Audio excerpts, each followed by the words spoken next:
few that are already initiated, you should already know what this is. And for those of you that aren't, just chill. See, we're gonna get down to the other stuff here in a second. But what I'm always trying to get everybody to understand is everything is vibration. So, before we do anything else,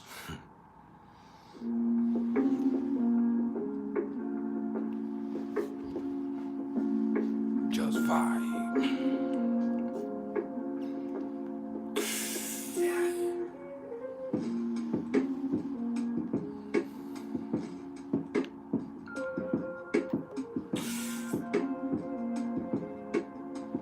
Yo, my hat is fucked up, but life is excellent.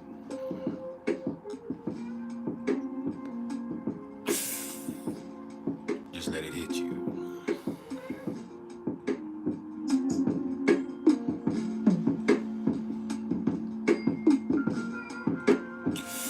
Oh yeah, let's run that back.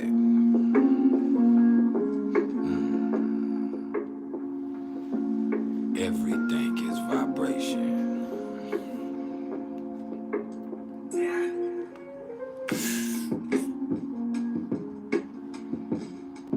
Yeah.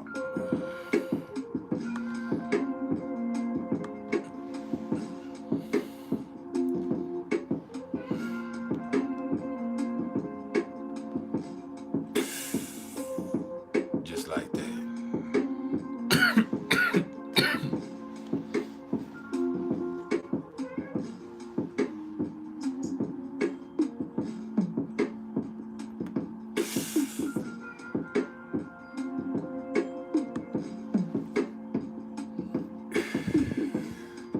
It's hump day. Do you know what your motherfucking vibe is?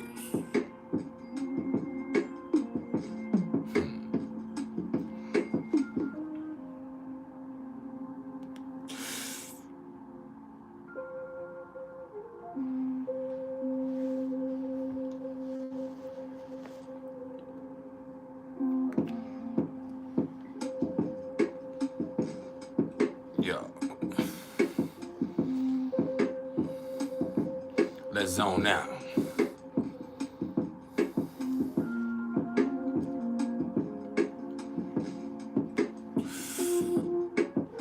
We're gonna take just a few minutes to let a few people trickle in.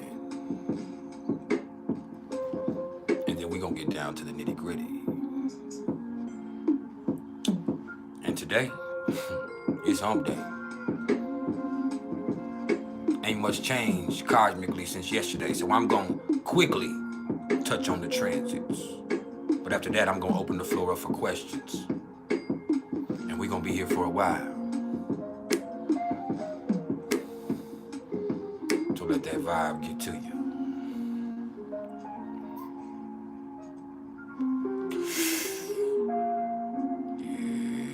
Yeah, man.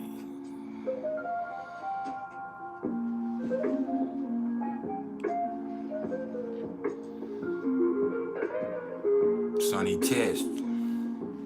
This is not a test.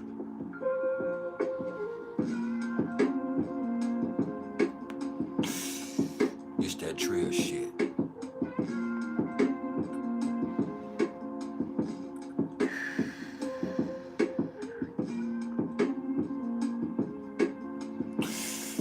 Yeah.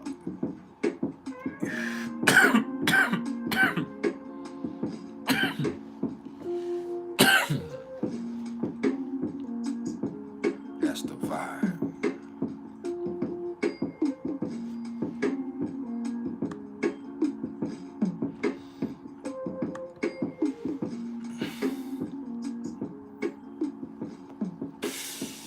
Yeah. Just like that. Good morning. Now I don't want that shit right there, man. Hell nah. Let's get gangster.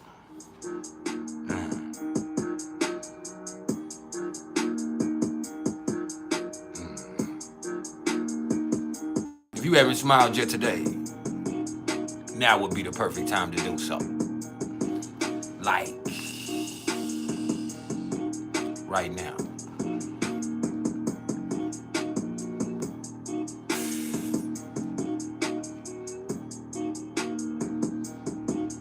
Yo. Let's keep the morning off right.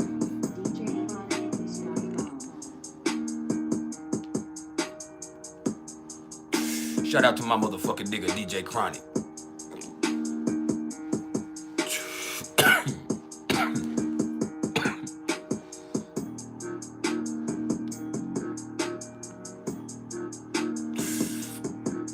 Yo, y'all make sure y'all hit the like button as you come in my front door. Or should I say, the bedroom door.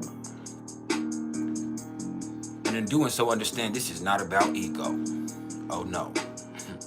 This is about algorithm. It just helps us expand the platform. That way, if you're not trying to hear what I'm trying to say, at least we can get out to the next motherfucker who is. Hey, we got the motherfucking alien moon mom in the house. You know it's gonna be a good day. Hi, Mom. Ah.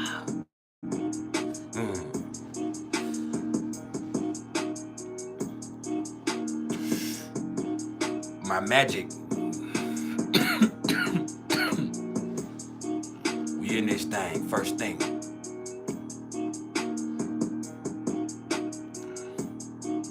Yo.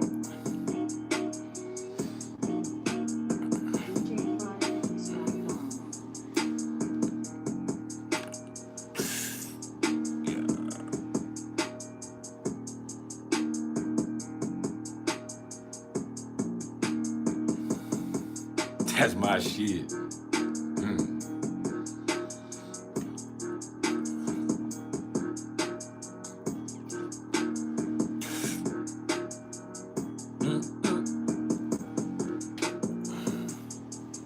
Yeah, no, I like it better the other way. Let's keep it like this.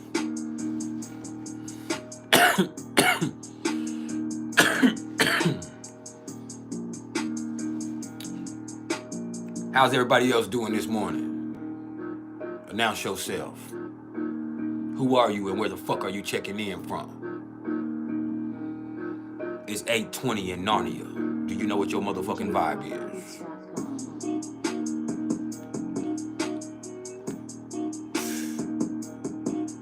Yeah. We priceless around here.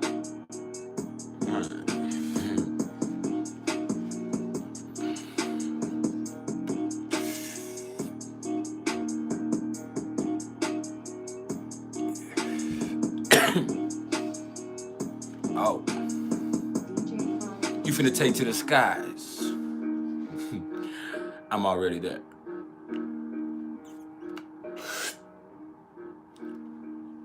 Yeah. Hell, they're near shit.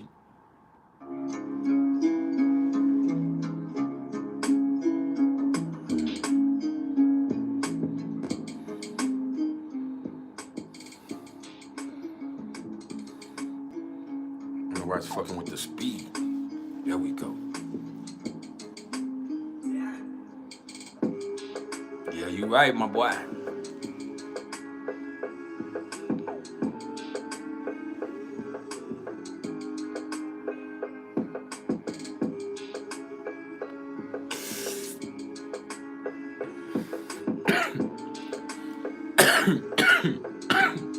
Yeah, you waking up to this.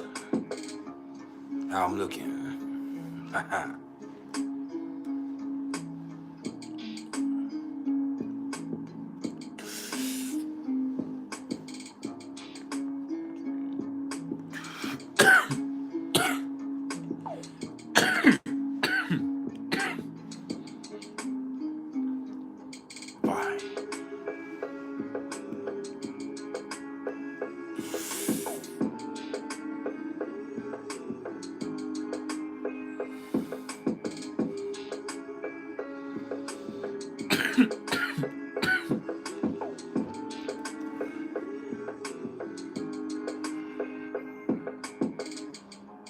On the way to Charleston, South Carolina.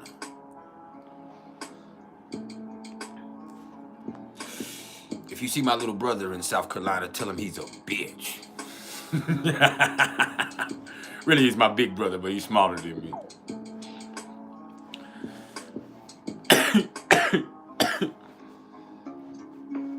Yeah. If you run into DeMont in Charleston, South Carolina, now he could be anywhere from Lancaster to Charleston, but if you run into DeMont, he calls himself Shawty Hot Stevens. That's my big brother, my for real big brother. Slap him for me. The moon is in Gemini. Slap him for me. He ain't gonna do nothing.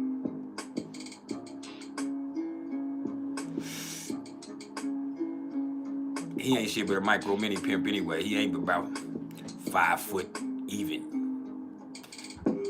Nah, he don't look like me. I'm 5'11". I'm about 6 foot. He little. My daddy is little. My daddy is only 5'1". My mom is 6 foot. We have different mothers.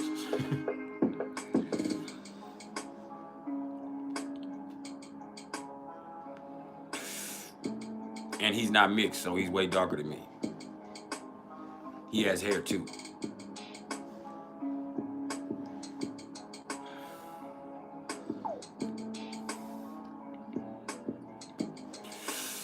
Just let that vibe hit you.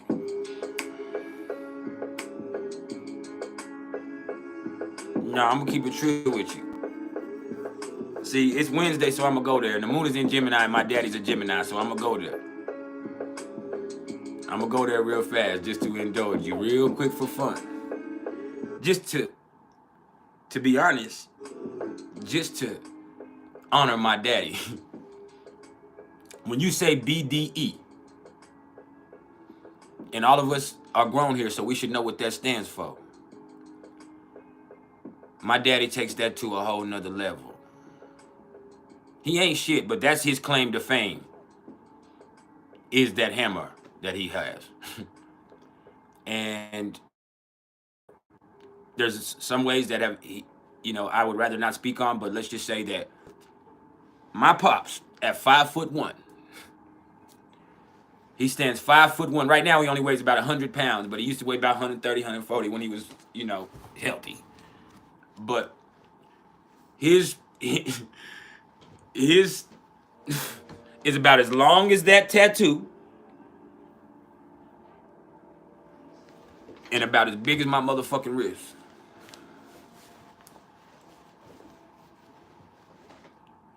And I know this. I know this because of the fucked up shit I experienced as a child, you know, and it's not that he did anything to me, but he was a very inappropriate person. He was a very inappropriate person. So it was nothing for him to come in there high off crack and just whip his shit out in front of everybody and let everybody know that they ain't shit because they ain't got that. Till you realize, bro, you a dope fiend. Shut your bitch ass up. You have to check that shit, man. Shut up. The fuck out of here. But in all seriousness, I'm gonna be honest. It's funny that the moon is conjunct my Chiron right now, and speaking on that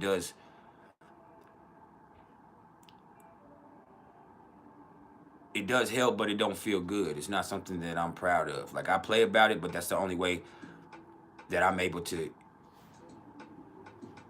get through that type of stuff, because that was traumatic. That was abusive. That was abusive. That's real. Welcome to the Tribal Council, Ebony. Thank you for the love. But yeah, that shit was abusive. Growing up and experiencing that type of shit was crazy, man.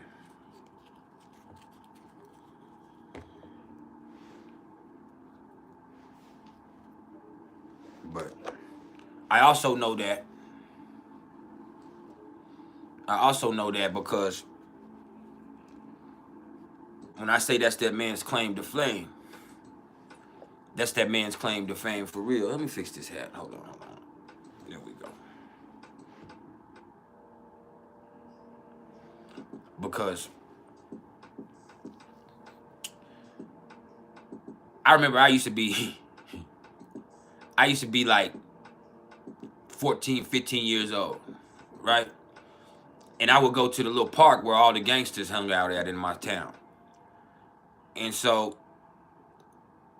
I would go there and I'd be like, oh, they'd be like, who is you? You know, they be trying to check me and ask me who I am or whatever. They'd be like, who are you? Who's your people?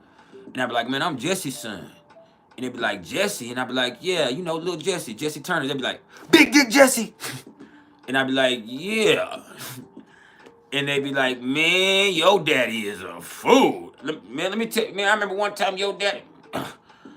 And I'd be like, what? I was like, man, the 70s and the 80s was fucked up. Y'all did that shit around each other? But yeah.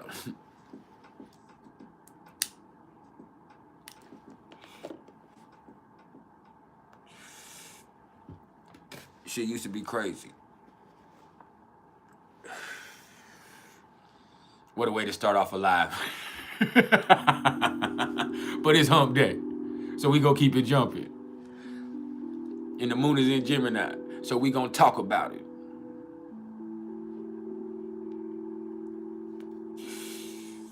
You feel me? Like, I've just seen a whole bunch of crazy stuff because of how my dad was. Like, crazy stuff.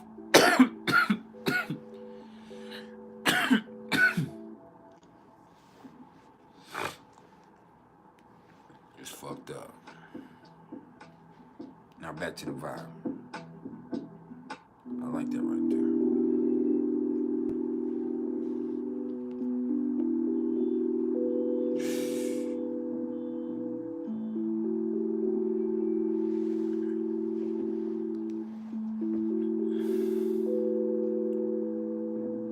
Let that seep in.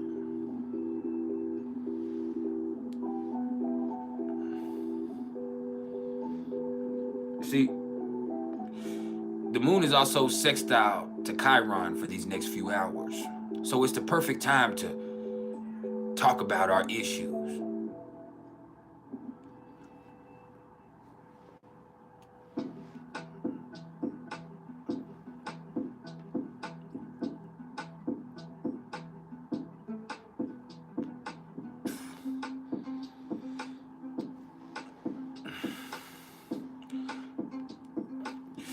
See, we're gonna be all over the place today.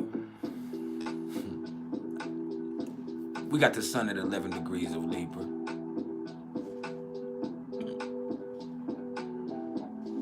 And the one thing I want you to understand when we're dealing with Libra energy, even though we get caught up in the relationship aspects and the harmonious energy we're trying to obtain and looking for balance and all that shit, never forget Libra is still an air sign. So it all starts up here. It's about the realm of abstract thought with 11 degrees of Libra. I appreciate the love. Beats by Bless Zone Out Music. Welcome to the Tribal Council.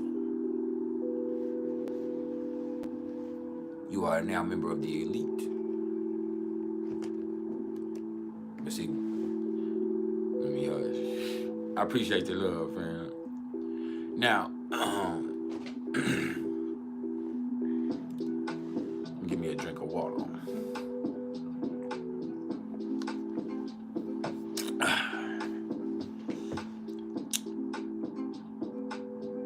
This is about the realm of abstract thought. This is obstinate opinion. This is objective processing. That's also Libra.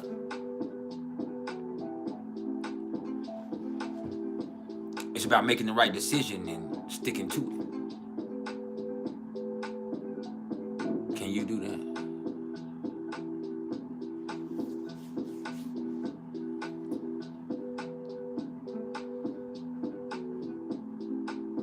Now, the sun isn't really making any major aspects at the moment, but, well, it is in conjunct to Jupiter. But this is a Venetian in conjunction. So, with that in conjunction with the sun and Jupiter, you got to find your love.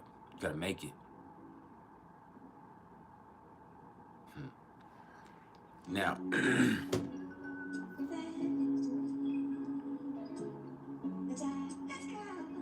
that brings us to the moon. And the moon is still in Gemini, so you can still find yourself feeling all over the place. But the best thing you can do is talk to people and, you know, find out what's going on for real. Maybe through communicating with that sextile with Mercury, the moon in Chiron, and it being in Gemini. Through conversation, that helps bring awareness. And through conversating and communicating, that really helps you realize maybe some things that weren't previously available to you. And that helps you find a better place emotionally to get to throughout the day. But who am I but a professional? Now,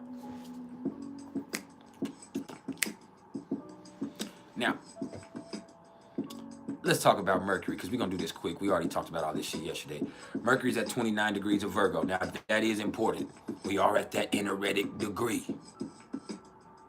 So,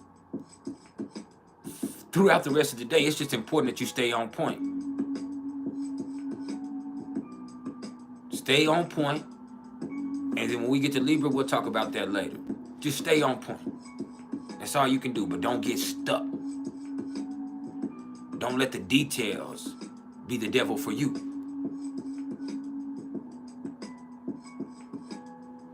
All right?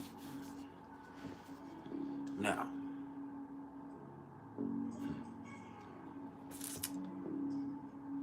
let's talk about Venus being at 26 degrees of Leo. Hey, if you love it enough, pay enough attention to it. If you love them enough, make them feel special. Understand that you yourself are worthy of feeling special, and if you're not feeling that way, you might need to do something else, baby.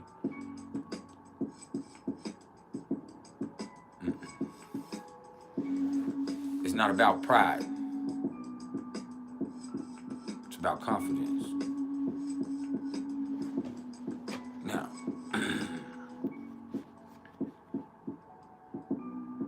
that right there brings us to Mars. And Venus is still sextile to Mars because Mars is at 25 degrees of Libra. So this is still a smooth energy. You ain't got to take nothing when you can make people insist that you have it.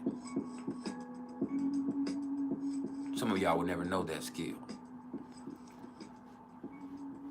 I can teach you though. Now, that does bring us to Jupiter. Jupiter is retrograde, 14 degrees of Taurus. Just don't get complacent. Don't get lazy. Don't end up stuck. Don't end up missing out on opportunity because you were standing still for too long. Now,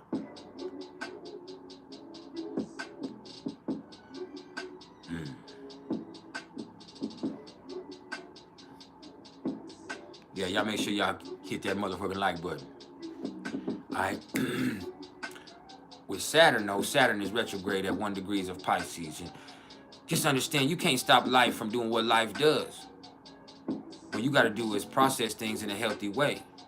That means understand there's some things you just can't avoid, escape, ignore. Do that, you'll be all right. It's about fighting the feeling, dealing with doubt, saying fuck fear.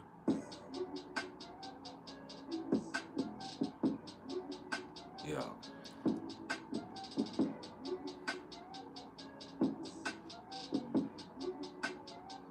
That right there brings us to Uranus.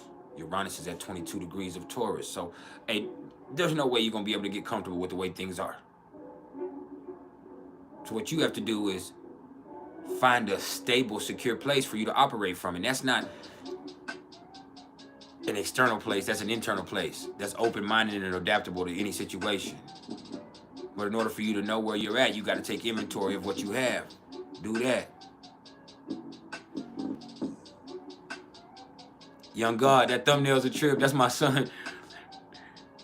We were in Beverly Hills. We were in LA. We're doing the whole tour of Beverly Hills and shit. Like that shit was boring as hell to him. We were on a fucking Jeep and his mom leaned forward and was like, "How do you like Beverly Hills?" He looked back like, "Man, they don't ask me no stupid shit." That was the most. I don't know how we got that exact frame, but I was videoing everybody. Or they were videoing everybody. I was in the front of him. That's me in front of him. But they were videoing everybody. And I guess, I just remember her asking. I was looking down at my phone. I remember her saying, "How do you like Beverly Hills?" And I turned around right after that because he didn't say nothing. Because I thought he was being rude to his mom. But yeah, he just, she said, "How do you like Beverly Hills?" And he looked at her like, "Man, if you don't leave me alone, I want to go back to the beach, go to somewhere." You know, this fucking stupid ass Jeep looking at these houses. But yeah, he was not feeling that shit. And Hollywood Boulevard smells like piss. That's the one thing people don't ever say to you. If you go to the summer to Hollywood Boulevard and you go look at the stars on Hollywood, it smells like nothing but piss, man. Like, that shit is unbearably gross. And the chances of you getting robbed at one of the beaches or somewhere in LA is higher than the chance of you having a good time. Unless you're from there and you know where to go. I noticed real off the real, I went outside, I had 3 chains on. Y'all remember I used to wear 3 chains? Boom, I used to have 3 chains, a beautiful big shit. I came back with 1.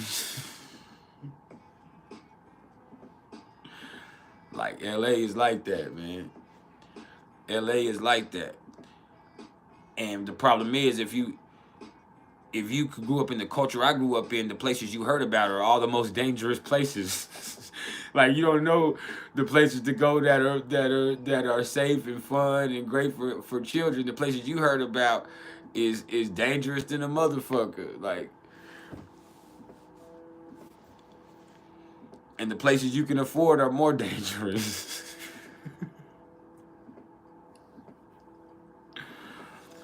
But that shit was a trip, bro. For real. LA was a motherfucker. But we had just left Hollywood. Well, we had took a tour bus or a little tour Jeep from Hollywood up into Beverly Hills, and they were taking us to see all the houses of the celebrities and all that other shit, supposedly, right? And so we ride on that shit, and his mom just, you know, he was not feeling that. He wasn't feeling that shit. That was 2 years ago. He was 6 years old, and he was not feeling that shit at all. But yeah, that's my son. That's Junior. That's my baby. Now, with Neptune's at 25 degrees of Pisces. And once again, perspectives are always going to change as new information comes in and as cultures change and as your opinions change and as you get different, you know, different pieces or different looks at different stuff.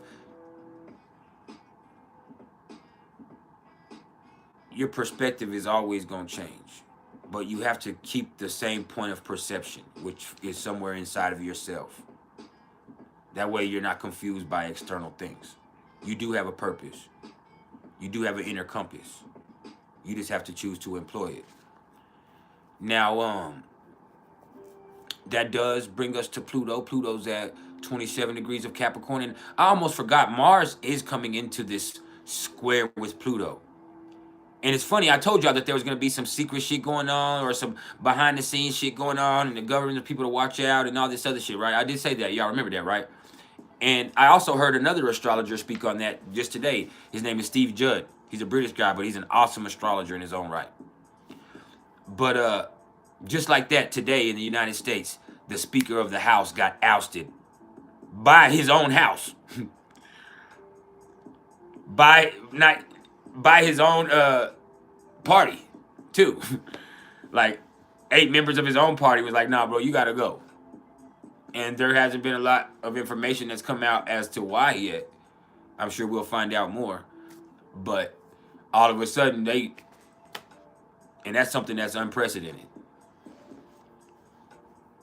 But those are words that we've really, really started using a lot here lately. Are they not? Unprecedented? But that's just something to think about. But more and more stuff like that happens because there's more and more discontent with the way things are being ran and the way people are doing things. You know, first came disenchantment, then discontent starts to grow during this retrograde, and then there's people like, hey, we got to cut corner. We got to make sure this shit is working the right way, so people are going to start making changes. And that shit gets harder and tougher, and people get more and more stressed out. The need for radical change becomes more and more fundamental. So there's that. Chiron, 17 degrees of Aries now. So where do you have 17 degrees of Aries in your chart? I want you to look right there, because right there is somewhere where you need to hold yourself accountable. It's right there where you really need to start working on things, because you're going to, all of this right, and for me, this is right around my descendant. So really my relationships in particular, me working on myself so my relationships can get better, me dealing with those fears and being more straight up and being more assertive will make my life better. So there's also that. Funny that Mars is also conjunct my fucking South Node too. Motherfucker. Now, El Solo. ¿Qué pasó, compadre?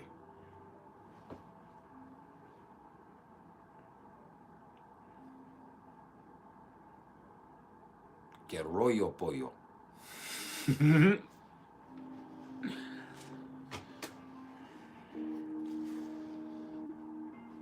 Now,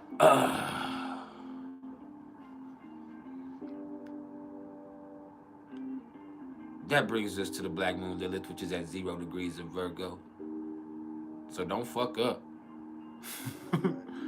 People gonna be hypercritical. You yourself might be hypercritical, but you also might be hypersensitive to criticism.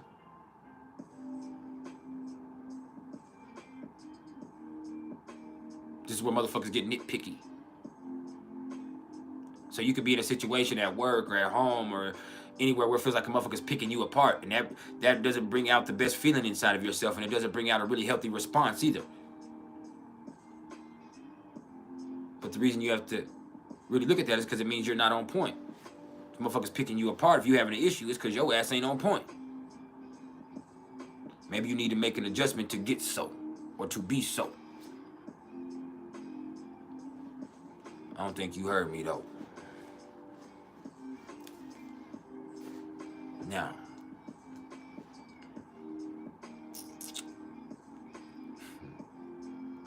that right there brings us to the nodal axis, which is at 24 degrees of Aries and Libra. So, sometimes this is like 24 degrees from self and what you really need, because you're too worried about what everybody else has to go. And it's funny, we're at that place where even in sidereal or in Vedic, it's right there on the cusp. 0 degrees Aries, maybe 29 degrees Pisces for sidereal. We're right there. And so this is that point where this is the fullest expression of this, whether a lot of people know this or not. And Mars is conjunct the South Node today. So a lot of people are going to resort to doing what they feel comfortable doing, which ain't always best. And a lot of people are going to be giving in and compromising. And a lot of people are going to be acquiescing. A lot of people are going to be moving behind the scenes instead of being straight up. And for some people, it might play out well. For other people, it's just more and more of the same old shit that's not going to get you any further in life. It doesn't mean it's going to make it more complicated or create conflict, but there is that possibility. A definite possibility.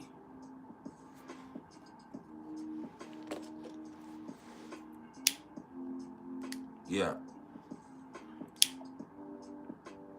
So you have to choose to tackle life head on. Pun intended. You got to be the motherfucker that ain't giving a fuck about what anybody else has going on or what anybody else thinks about what you have going on. You just got to do your thing.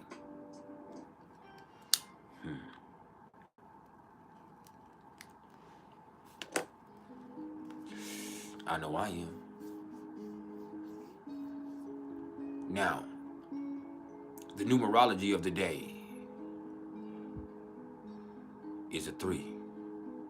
So that's a sociable day. Once again, I told y'all earlier, talk to people. Talking to people helps you build foundations with people. You know more about them. You have more information about their situation. You have more information on how you can work with them, and it helps out. So this is just one of those days where you be sociable. You talk to people. You communicate. Have some fun. This could help you with business. It could help you with relationships. It can help you a whole bunch of different ways. Because there is a certain 4 in here, with it being the 4th. So this is about building. So all it takes is to start a conversation. It's funny that the moon in Gemini is also sextile to Chiron in Aries. So whether it's building towards a better future, building towards healing, building towards a better self, sometimes you just need to chop it up with somebody. So here we are this morning. We can talk to each other. So what I'm going to do now is open the floor for any questions anybody may have or anything that anybody wants to talk about. And we'll be here for an hour or two. But before I do that, I need to use the restroom. So I need y'all to give me 1 minute to go use the restroom. And then I'm going to be back. We'll talk about the phone test bullshit. We'll talk about a lot of stuff. But we'll get to it in just a second. Let me use the restroom real fast. All right.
I'm back. My bad, y'all.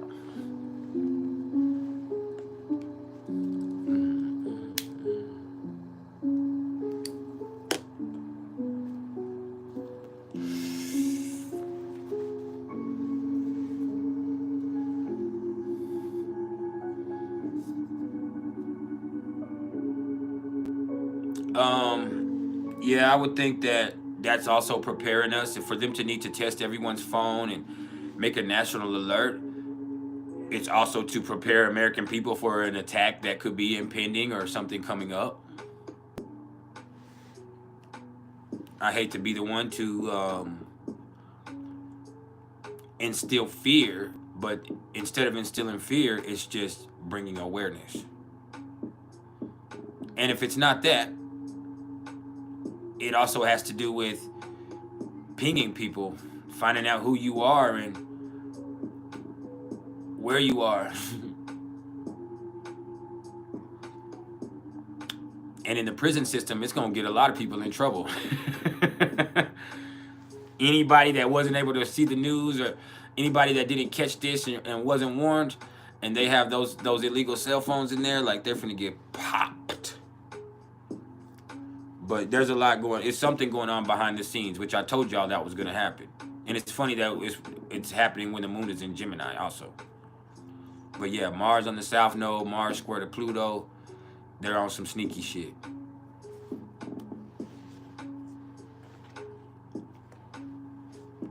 Why?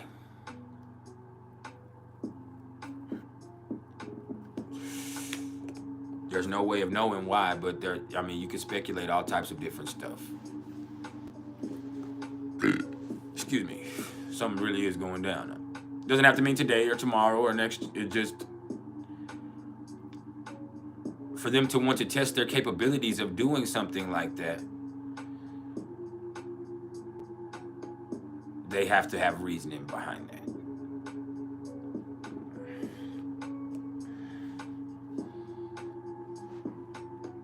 To have a national alert system so they can alert everybody in the whole country of something at once. That's the only reason why they would need that.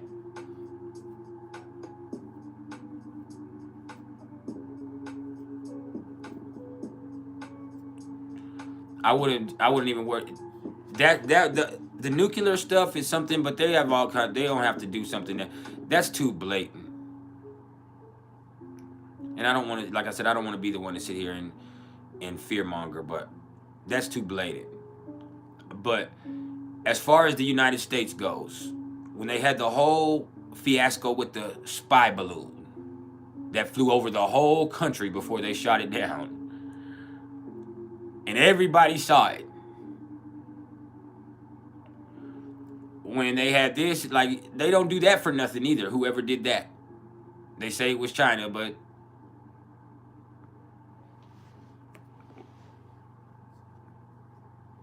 like, there's a lot of stuff going on behind the scenes. And I'm non-political, but I just am aware of the situation. Remy Reigns, what's up with it?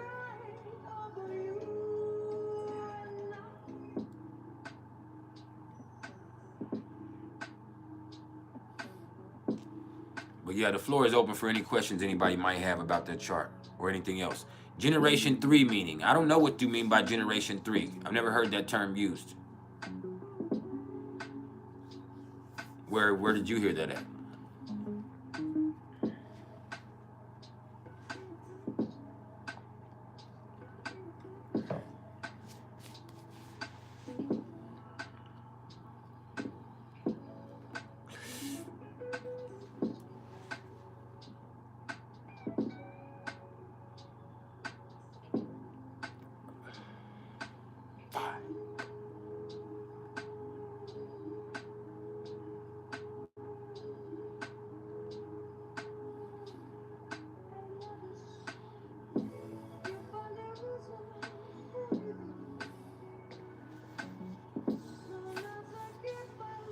Yeah, they said if your phone's off, it might not, but I've also heard if it is off, it'll still go off. I don't care. I mean, it doesn't matter. It is what it is. That's why we got this out of the way this morning, so we weren't interrupted by the bullshit.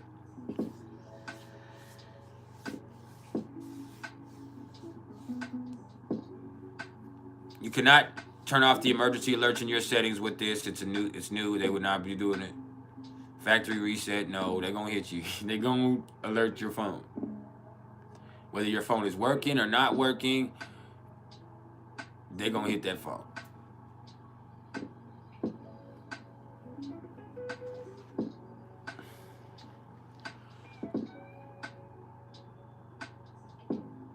Yeah, that's why there's no point. Like you have your phone, they are you know, there's nothing you can do, or your worries can help you in this situation, because once you have a mobile device like that cell phone that has all of your information and everything that you access on it, you're already consenting to them paying attention to your information. It's the truth. When you buy your phone and your phone goes through all of that and it goes through the terms of service and you just press accept so you can keep setting up your phone, you should have read all of them because the terms of service are going to let you know.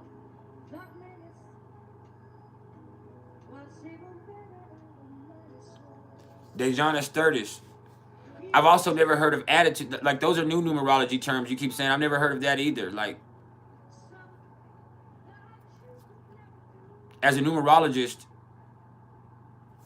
I go by life path number, life destiny number, or expression number, soul urge number, or soul number, personality number, all right, balance number, maturity number. Then I'm going to go the 4 Pentacles. And then after I go with the 4 Pentacles, which are times in your life, I'm going to go with the 4 challenges, which are occurring at the same time as the 4 Pentacles. Then I'm going to look at the 3 cycles of a person's life. And then I'm going to look at karmic lesson numbers. Then karmic debt numbers. All right. And then I'm going to look at lucky number, signature number, birthday number, personal month number, personal year number, all of that. Okay, so maturity number 8 is growing into being a boss. You're growing into a boss. Learning how to deal with power effectively. Like, that means you do have karmic number. You have to. Everybody has karmic lesson numbers. Not everybody has karmic debt numbers, but everybody has karmic lesson numbers. Everybody has karmic lesson number. Maybe just 1 or 2. Some people have 4, 5, 6, but everybody has karmic lesson numbers. Not everybody has karmic debt numbers.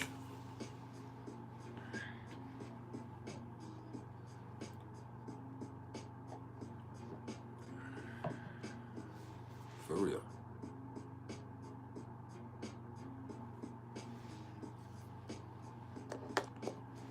Everybody.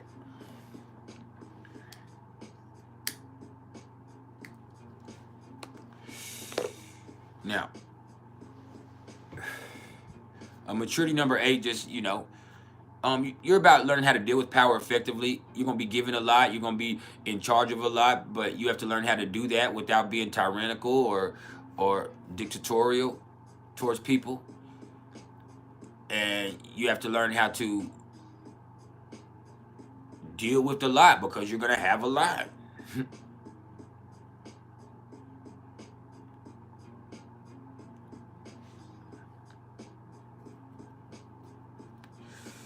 What do you mean, my number, Villanita?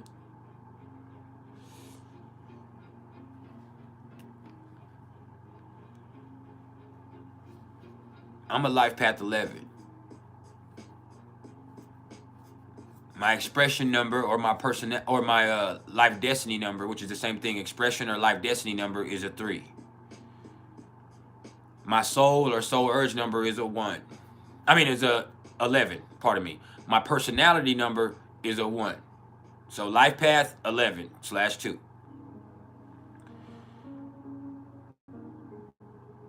Expression or life destiny is a 3. My personality number is a 1. Leo energy, or however you want to take it. My soul or soul urge number is an 11 also. My maturity number is an 8. My balance number is a 5.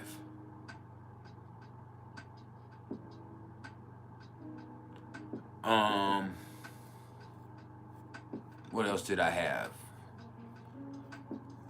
I forgot what all my pinnacles are, but right now I'm in a 0. I have a 0 challenge and a 0 pinnacle, meaning that I'm in a period of my life where I've kind of done stuff in previous lifetimes where this life I get the power of free will in this cycle.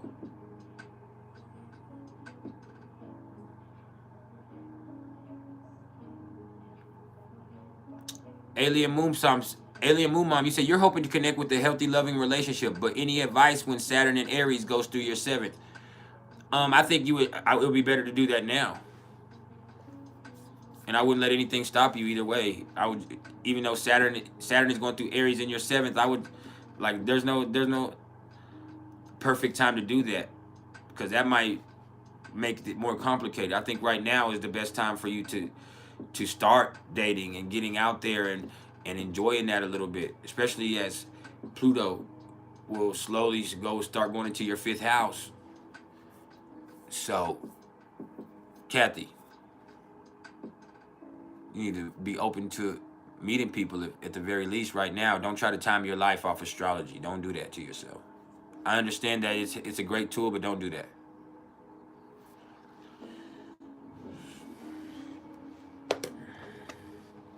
I try my hardest not to do that. Expression 22-4. Then you have expression is also going to be your life destiny number. And so in a lot of ways, you learning how to work with that master builder energy that's inside of you. And you being the type of person who through the things you build, that they help other people. So it's about learning that your purpose is to build things in your life that are so awesome and amazing that they're helping other people. It's not just keeping your legacy going. It's about, with that master vibration, it's about in your life taking the power that you have and the power you coming into and building things that are helping people all over the world and helping people beyond just self and your immediate family.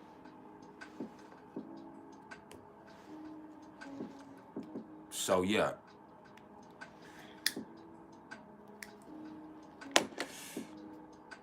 That stuff right there.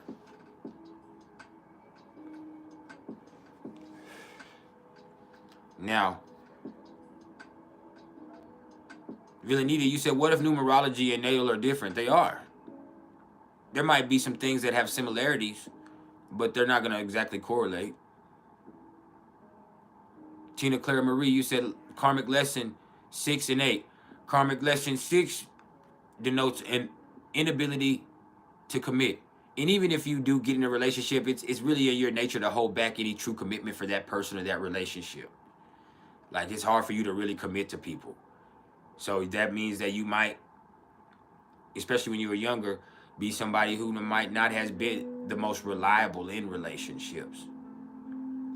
Now, with the 8, you have a talent for making money that you're not using.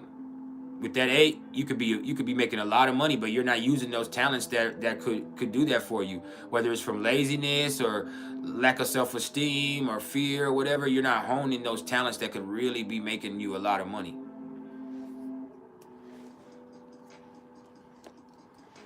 That's what that means.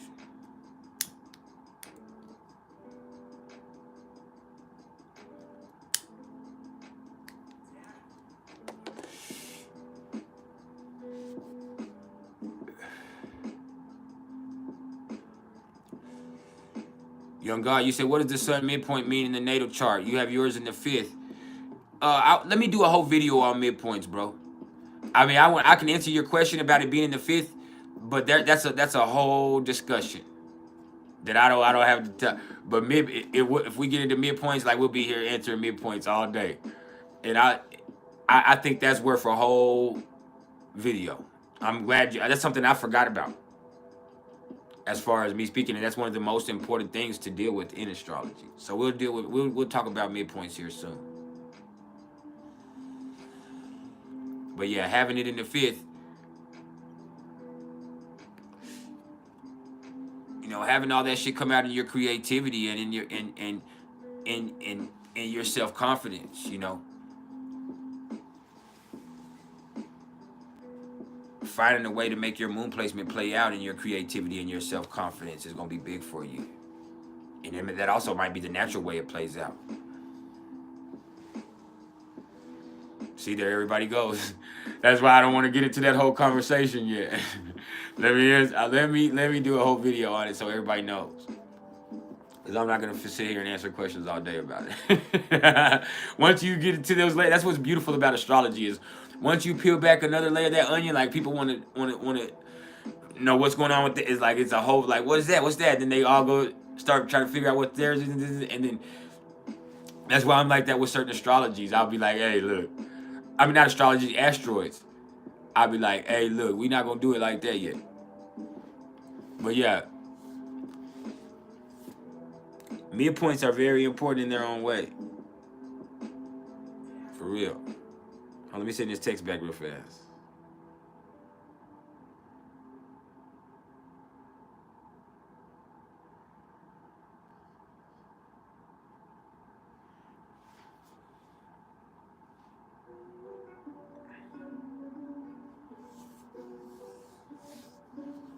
But yeah.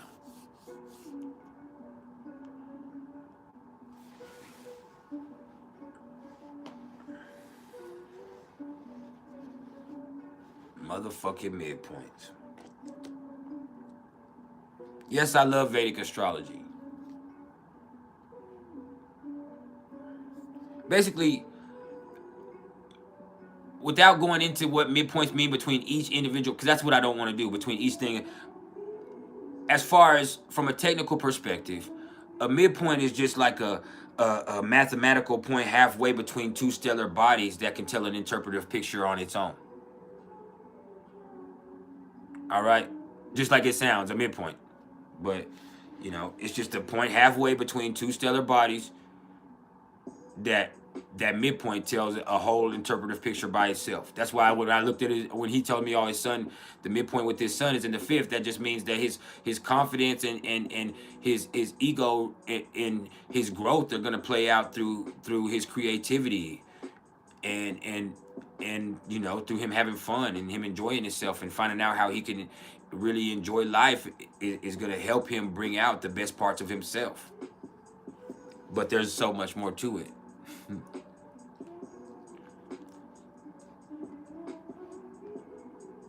Dajana Sturgis, I just answered karmic number 8. Karmic lesson number 8 means that you have a talent or a skill for making money, or you have some type of talent or skill that could make you a lot of money that you're not utilizing, not neutralizing, because that would be utilizing, that you're not utilizing. And you could really be prospering in life, but you're not. You're either being lazy or you're fearful, you don't have the self-esteem, or you don't realize it. Whatever the reason is, you have some type of talent that, and I have an 8 too, that you're not using.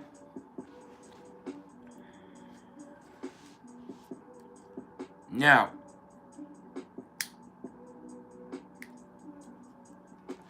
destiny number 5 or expression number 5. You're destined to go through a lot of changes in your life. You're destined to have a lot of fun in your life. Your life is going to be more exciting and fun than a lot of people's lives are. But you're going to have to be open to experience, and you're going to have to be willing to adapt to the changes that come, because your life is going to have opportunities that are unique to you, and things are going to happen to you that doesn't happen to anybody else. And you'll be like, man, my life is crazy. And it is. But it's also fun and exhilarating, and you're wise and you're powerful because you've been through things that other people could never even imagine. Both good and bad things.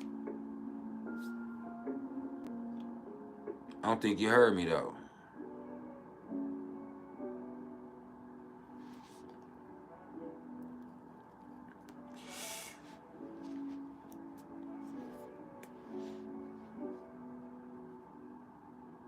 And you know what? I used to really love, and Capial Raj has so much information, but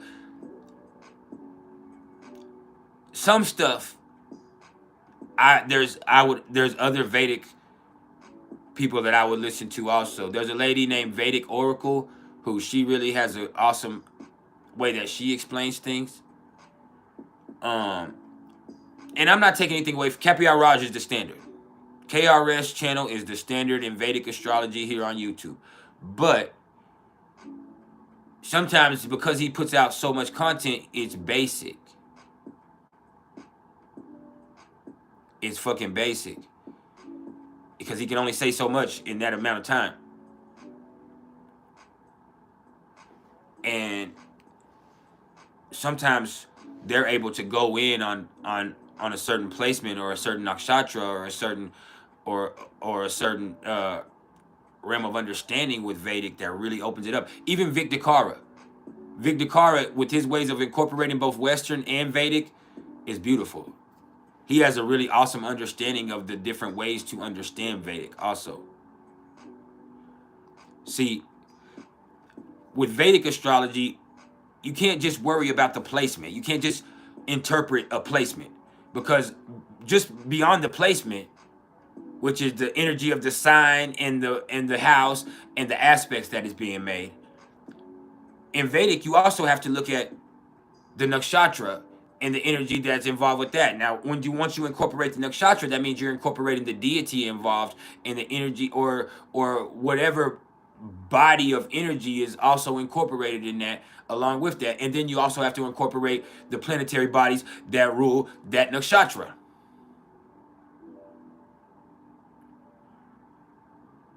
And then besides that, once you get into the true realm of understanding, you get into the Sanskrit, and that means you also have to understand the energy behind the pronunciation of that nakshatra and that placement and everything that goes with it, because even the way you say it has a certain energy to it, and why you say it like that and what that means. And so all of that shit right there is extremely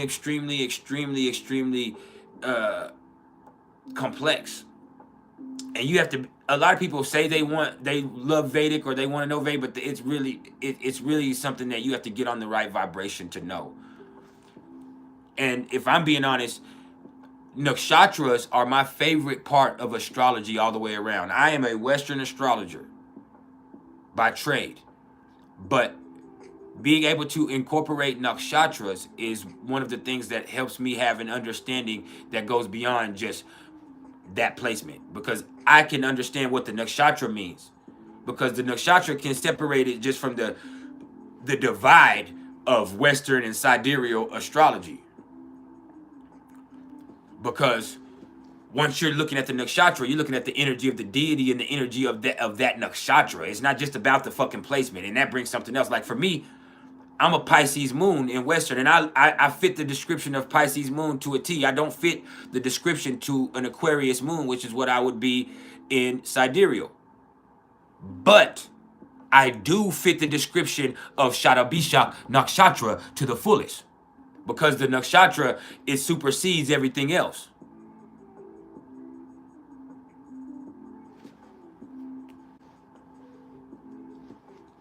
Completely.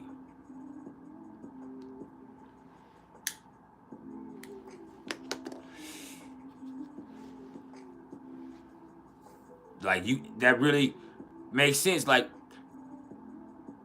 I don't relate to being a Gemini sun. I can see it, because I can see it definitely. I don't relate to it, but I could see it as somebody else who could, how someone else could see me like that.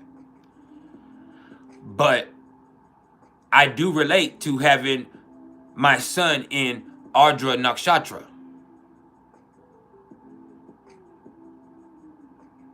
I don't relate to being a Virgo rising, even though I can see it. I can see it. But I do really feel that Chitra Nakshatra fits me to the fullest. when I couldn't really understand what my North Node in Aries in the 7th house means, or even in sidereal, my North Node in Aries in the 8th house, what that could mean for me, even though it's, because it can mean a lot of different things, and all of that shit don't sound good. The minute I was able to get the information on having Rahu in Ashwini nakshatra, and understanding that I'm a Shatabishak moon, and that means the Shatabishak is ruled by Rahu, and then understanding what the energy of Rahu means, and then going back and realizing, damn, that does make sense for me. See, Aries, when you look at Ashwini, you can look at it like this. Aries is the beginning of the zodiac. That's true, right? But the nodes move retrograde. So instead of that being the end, Aries right there, especially those final degrees of Aries, are the end of the cycle. It's the end of the life cycle. Just like with the Pisces moon. I mean, you're an old ass soul. You've been here on Earth for a whole bunch of fucking times. Guess what, motherfucker? It's time for you to do something else. It's time for you to do something else.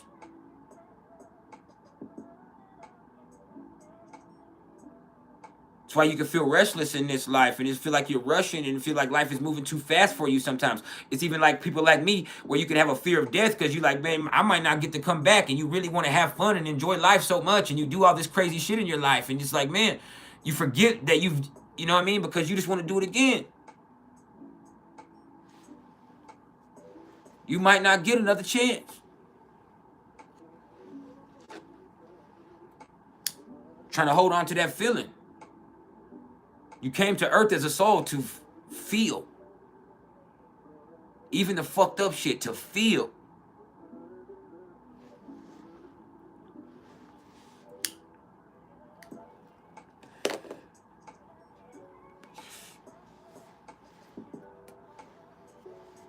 How you feeling?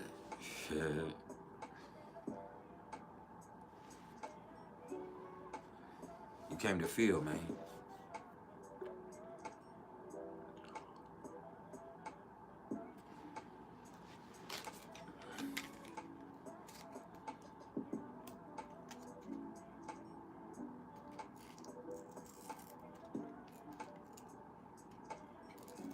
So yeah, the nakshatras are the most beautiful thing in astrology, period. I don't care if you choose Western, and I'm a Western astrologer, like I said, or you prefer Vedic, or you prefer sidereal, any of that. And so, understanding the nakshatras that your placements fall in also brings you a lot of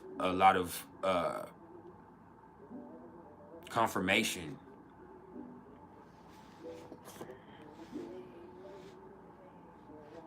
You know, like I said, I'm a Ardra sun. I forgot which pada though. I'm a Shatabishak moon. I'm a Chitra rising.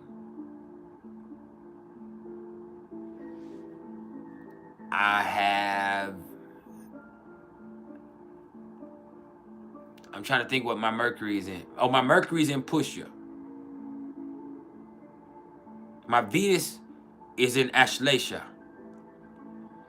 And I can relate to having Venus in Leo, but I relate even more to having Venus in Ashlesha. My relationships, the way that my relationships have been, shows that I have Venus in Ashlesha.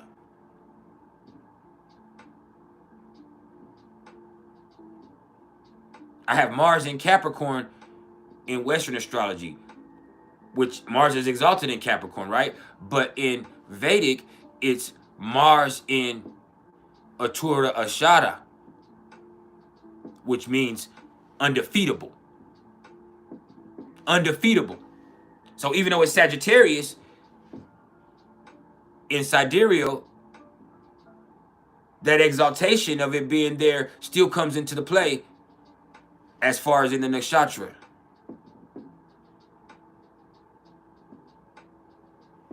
Yeah, my Venus is Ashleisha. My Mars is Atura Hashada. My Jupiter is Puva Pubardra.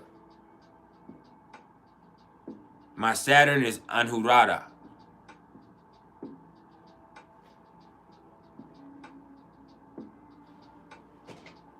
I have Uranus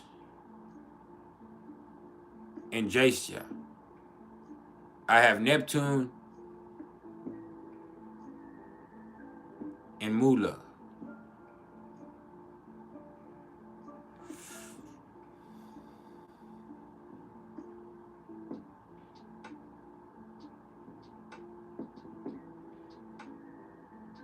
But yeah, I know all of it. I have Rahu and Ashwini. I have Ketu and Chitra.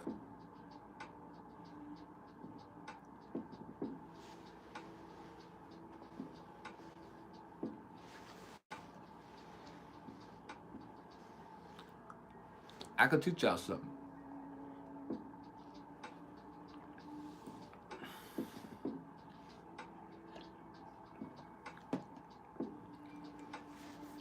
But yeah.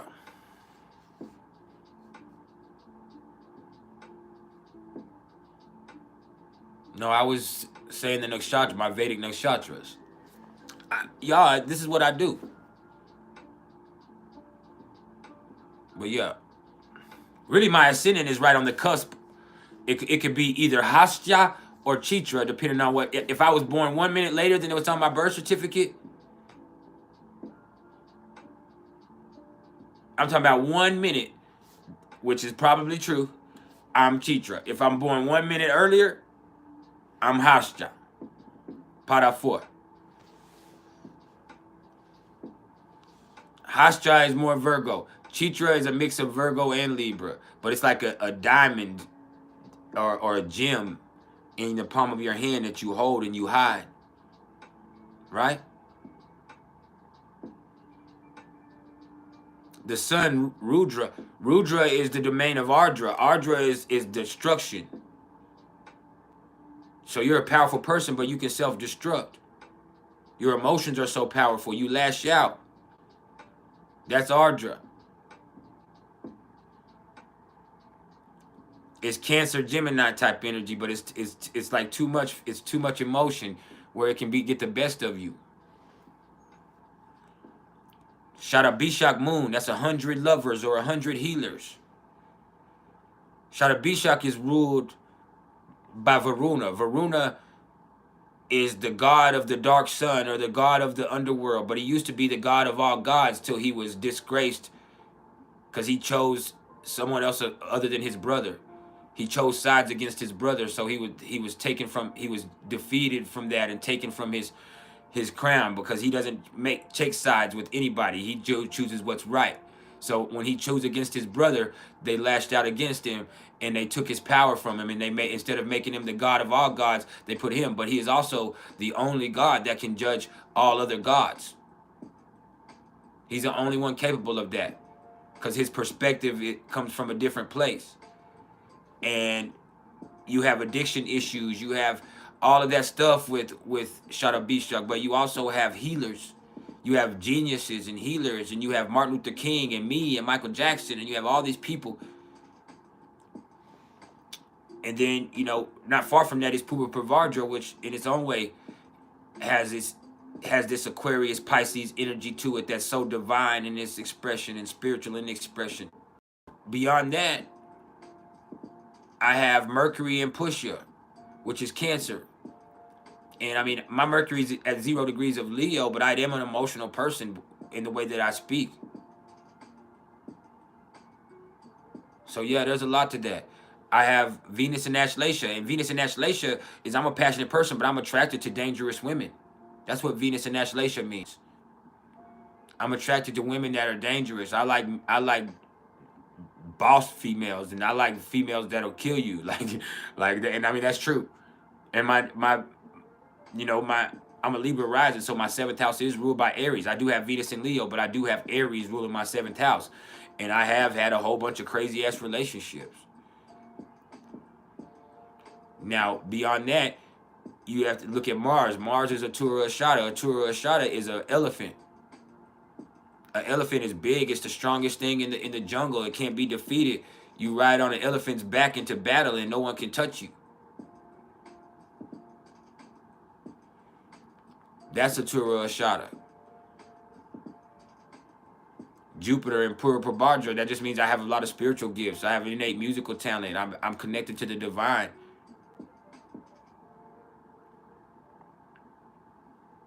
Yeah, my Venus is Aslesha. I like that type of shit. But it's got me into a lot of fucked up situations. Now, with Vedic placements on the nakshatras and the names, you'll have Atura or Purva. Or you'll have Purva and then Atura, which basically means before and after. Or first and second. Purva is first and then Atura is after. So you'll have a Purva Ashada and Atura Ashada. Or Purva Prabhadra and Atura Prabhadra. You feel me?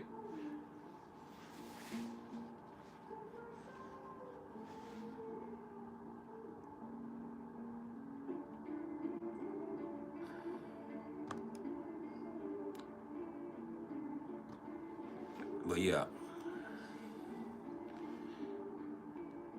It's just about understanding, man.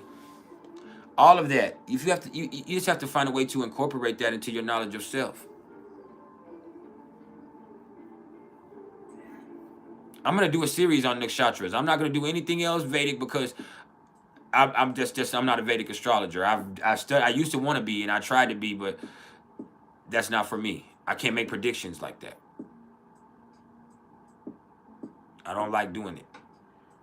But because sometimes predictions can be projections. And you have to be careful with that.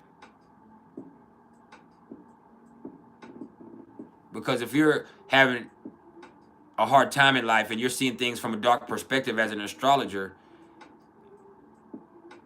you could easily start to view things from a, you know, from a perspective that isn't objective. And so all of a sudden, when you're seeing things negatively, you start to expect negative things to happen. So that right there makes you have negative predictions, which end up being negative projections. And so you have to have a certain responsibility. So that's why I chose not to be a Vedic astrologer. And really, it took maturity, because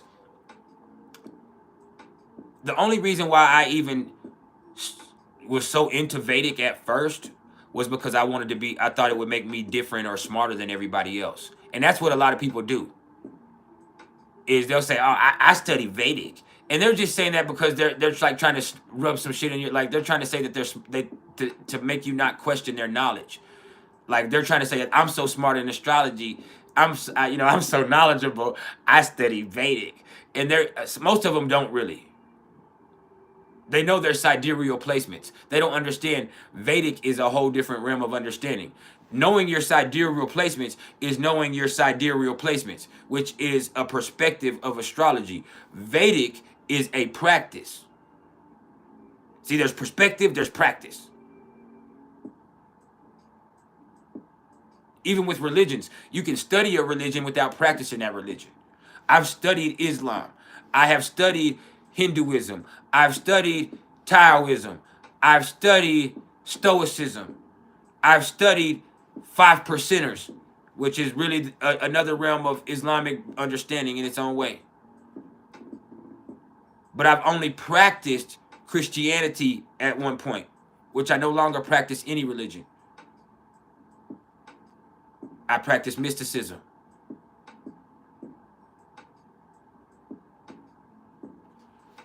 Now,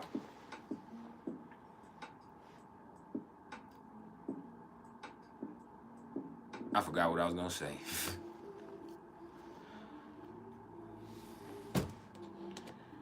I forgot what I was going to say. Hold on, let me send this text.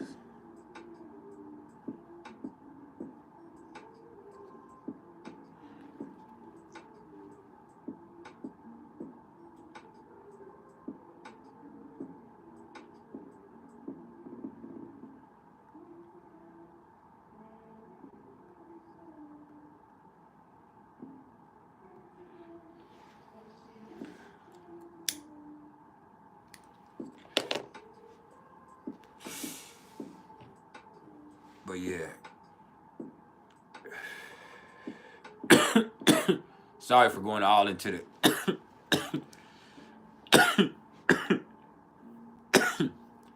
I get into it. Just for me, I thought at first getting into Vedic would separate me from other people. And then I would have facts, or not even facts. I would know stuff or stuff I read, but I was just repeating what I would read instead of me having my own perspective on it at that point in time. Because I hadn't studied it enough or had enough understanding, you know, for me to really be able to give my own way of seeing it, which is important for me from this perspective with Western, which I've developed over years on years on years. So my way of seeing it is awesome. Hold on, let me answer this.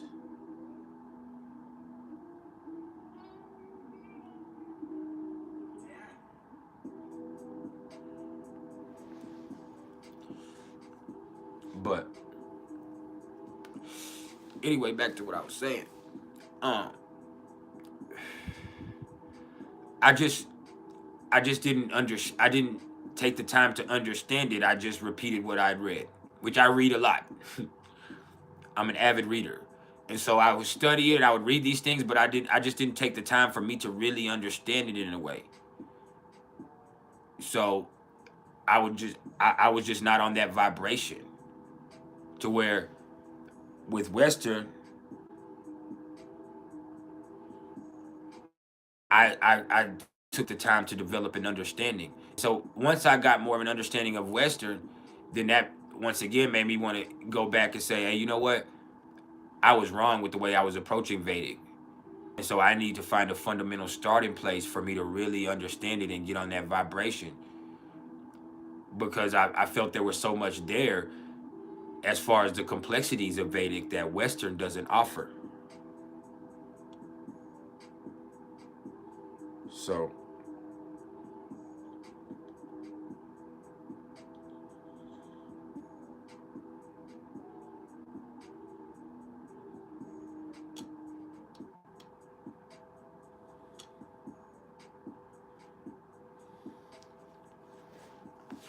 I wanted to be able to incorporate some a little bit. My bad. What's up, Anthony Allen?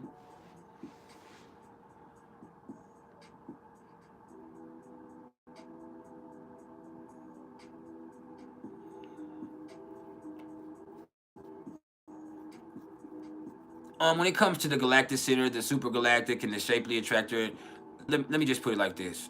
I think those are interesting things to have information on. I don't think it's the most important thing to know. You get what I mean? There's a lot of things that can be interesting, but I don't also want to be somebody who says that shit right there is fundamental. When we learn something new, especially as we grow into our learning about knowledge of self, and as we grow into our understanding of metaphysical and spiritual things and like that, as we learn new things, a lot of us become so enamored with it that we just become caught up in that information. So like you start focusing on that. It's like, oh, the galactic city, and so it becomes something that is central to your understanding when it should just be something that's an interesting incorporation. I have a lot of people that do that.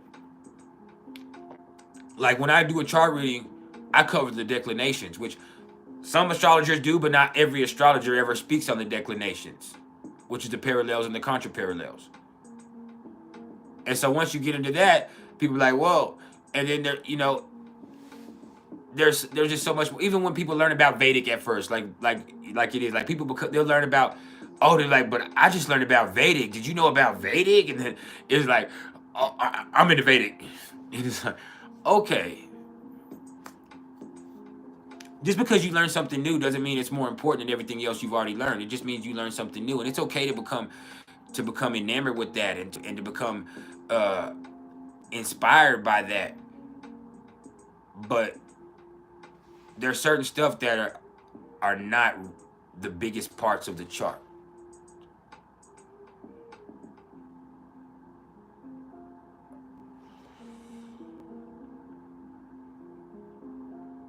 I'm doing fine, bro. Let's make sure we keep that tone respectful, though. You dig?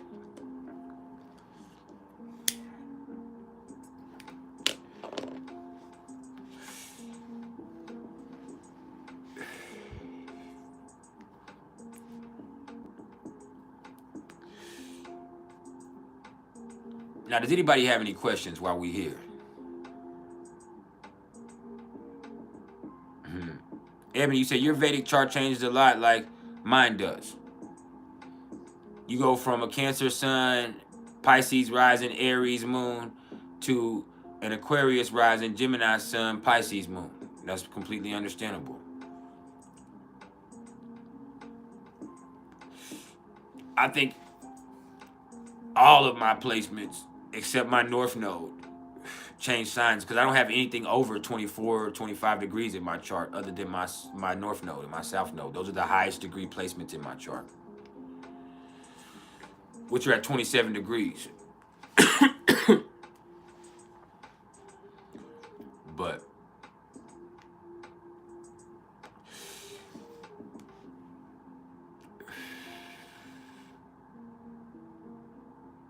I would also say that,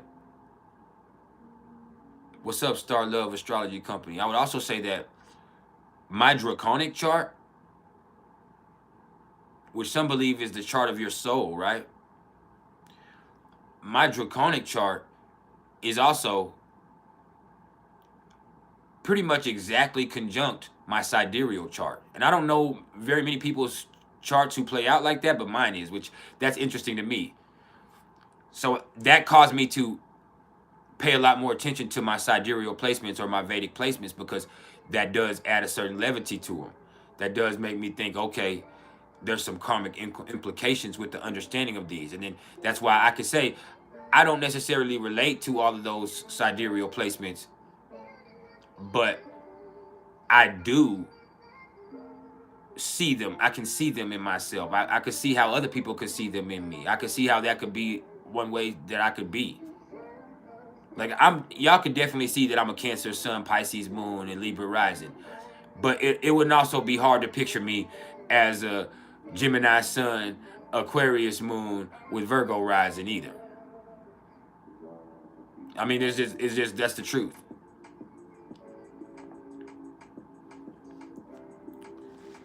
Now, the house placements, I can't necessarily agree with. The way that the chart replays back out in the house placements, I can see now maybe my moon being in the 6th house because of the shit I'm going through, but not in the other ways.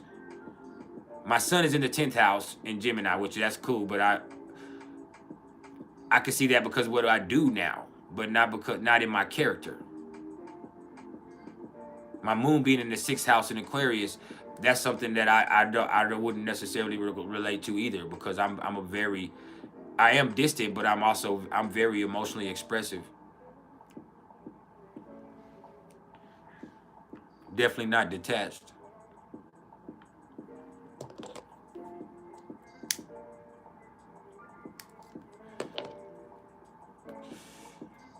So there's that.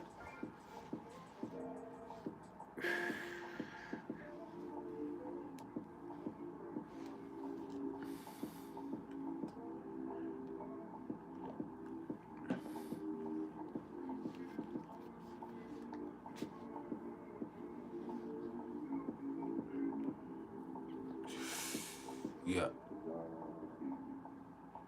Bye.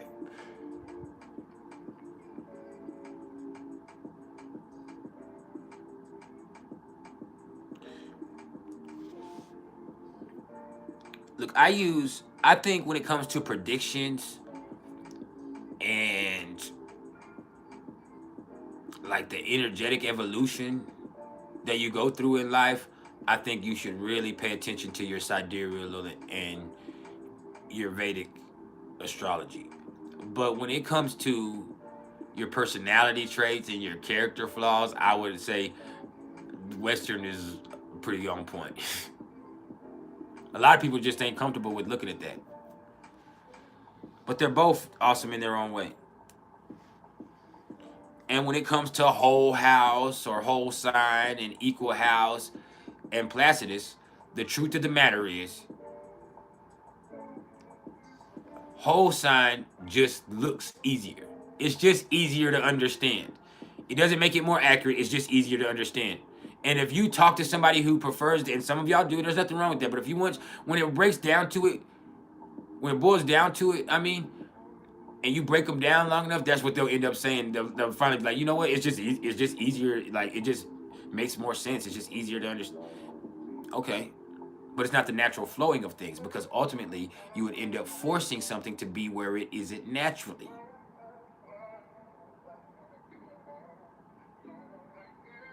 Because you want it to be simple for you. Life ain't simple. We still don't know shit about the universe. This is some complicated shit.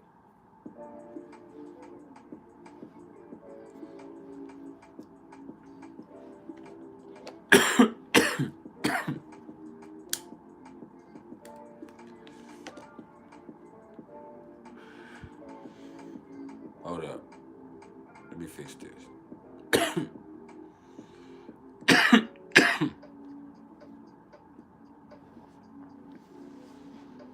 Anthony, you said, what does it mean having a Virgo sun and Mercury in the 12th house ruled by Leo? I mean, it just means that,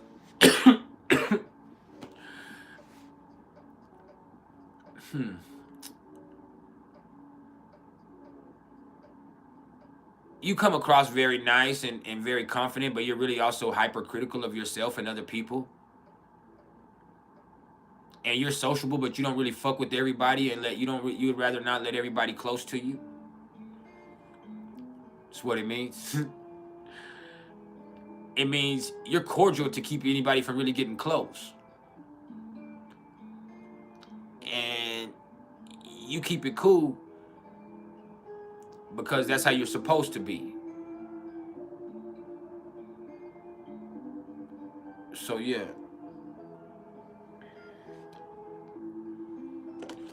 I'm smoking gastronaut right now. That's the strain I'm smoking. I showed the bag yesterday, but yeah, gastronaut. It's an indica. 31%.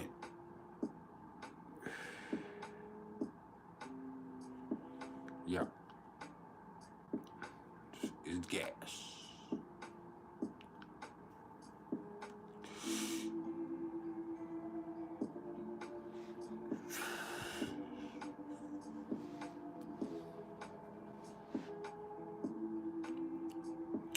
It's pretty good too.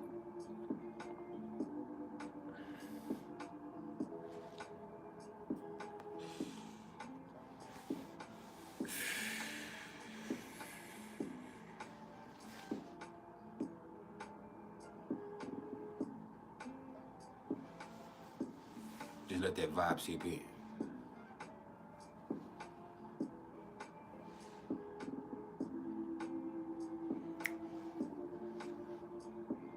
Yeah, we're halfway to the weekend. It's hump day. Oliver Easton, how you doing, by the way? What you smoking?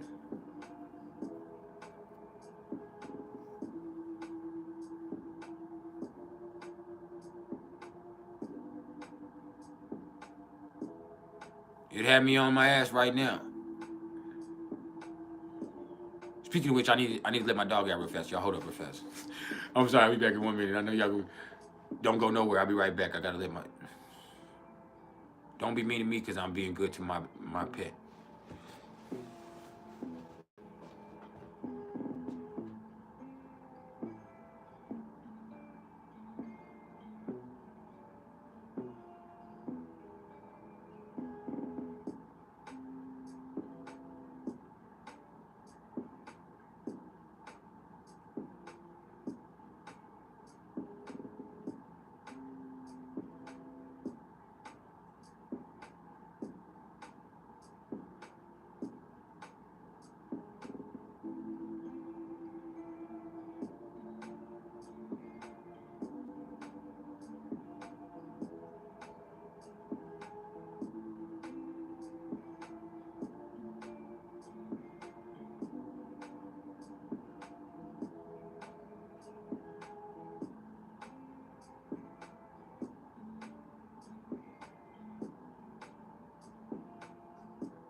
All right, my bad.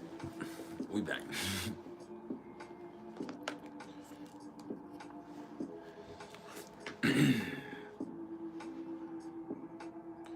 Yeah, that indica had you on your ass. This will.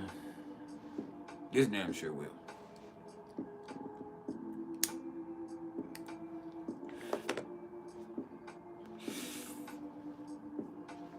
But I love it.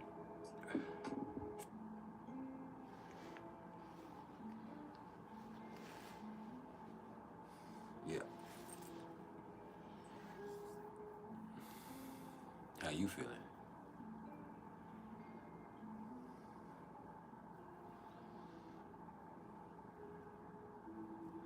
I really prefer sativa in the morning times, but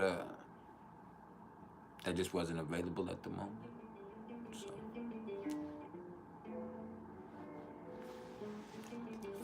So I got a hell of a deal on this. I saw the email come through, Remy Reigns. I seen it. I just can't. I can't type right now. I got you when we get done with the live here in a little bit.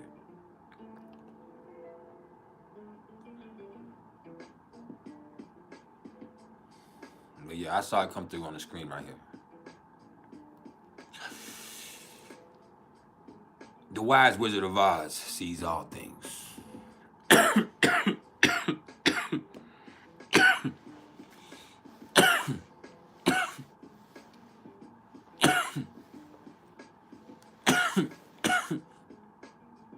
What the fuck is Gorilla Skittles? Is that a strain?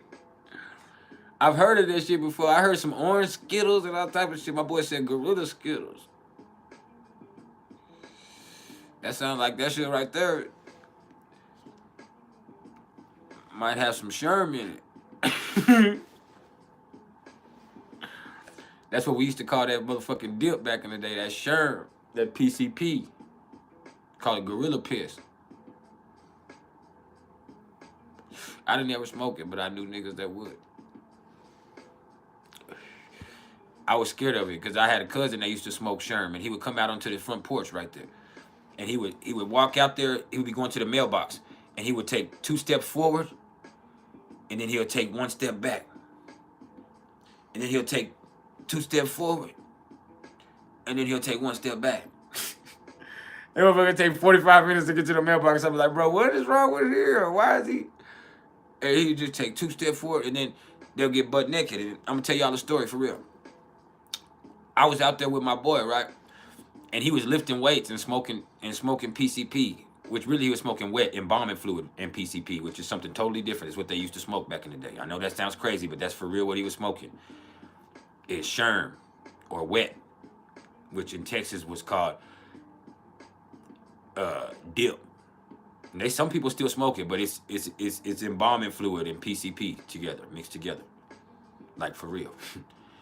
And so they'd be smoking that shit, and he would be out there lifting weights, and he'd be doing amazing things on them weights. I ain't lying to you. And so one day we decided we was gonna go we was gonna meet these girls in the park, and I know I shouldn't have brought him with me. And so we was in the park messing around with these girls and stuff, but he was over there like messing with cars or something, and the police came. And the police had us, and they had us in cuffs. Hold on. They had us in cuffs, right? And he was already acting wild. And I was sitting on the curb looking up at him, right? And I'm looking up at him like this. And he said, he looking at the police, and he looked at the police, and he said, "I'll break these." And I looked at him, and I looked at the police, and I was like, what are you talking about? He break what? And then I realized he was straining real hard, and I was like, he's talking about the cuffs. So he's straining with all his muscle. I mean, you can see every vein and muscle in his body sticking out. He was going, he said, "I'll break these." And that motherfucker, the way he looked, I started to believe, like, he finna break them motherfuckers. Maybe it's the Pisces moon in me. But I was looking up like, oh, look at my dimples. But anyway, I was looking up like, he finna break these. But he didn't break them. He didn't break them. They hit his ass. that thing, he felt. I started saying, I'm not resisting. I'm not resisting. And then the police dog came over there. He kicked the police dog, and he went to jail for a long time. I mean, I don't know if he's out now, but I swear to God, bro. That motherfucking Dip had that nigga on some motherfucking Hulk shit for real. That nigga looked at police right in the face. He said, I'll break this. At first, I was like, break what? Then I noticed what he's. I said, oh shit, he finna break them motherfuckers.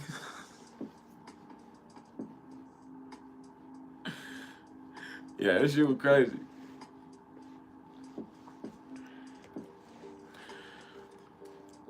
The motherfucking ghetto life, man.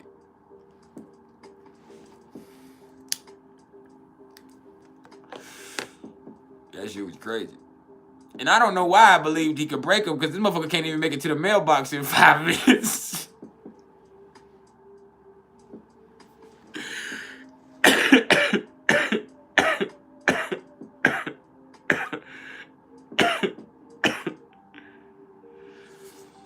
You remember? I didn't trust because I wasn't going to move. I was scared. I would never do it. Ain't going to be able to.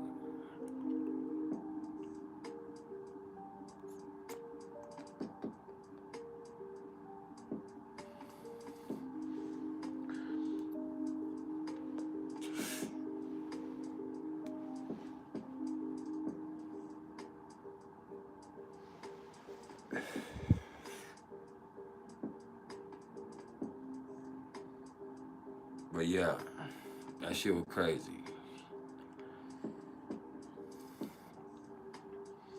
You never know. You never know who you're dealing with.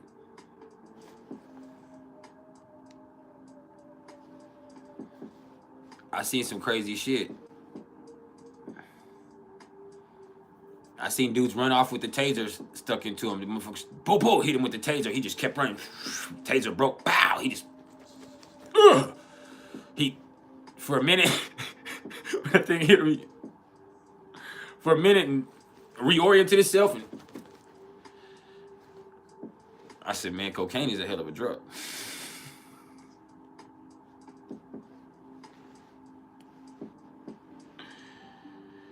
But not for real though. Them boys be doing the most sometimes.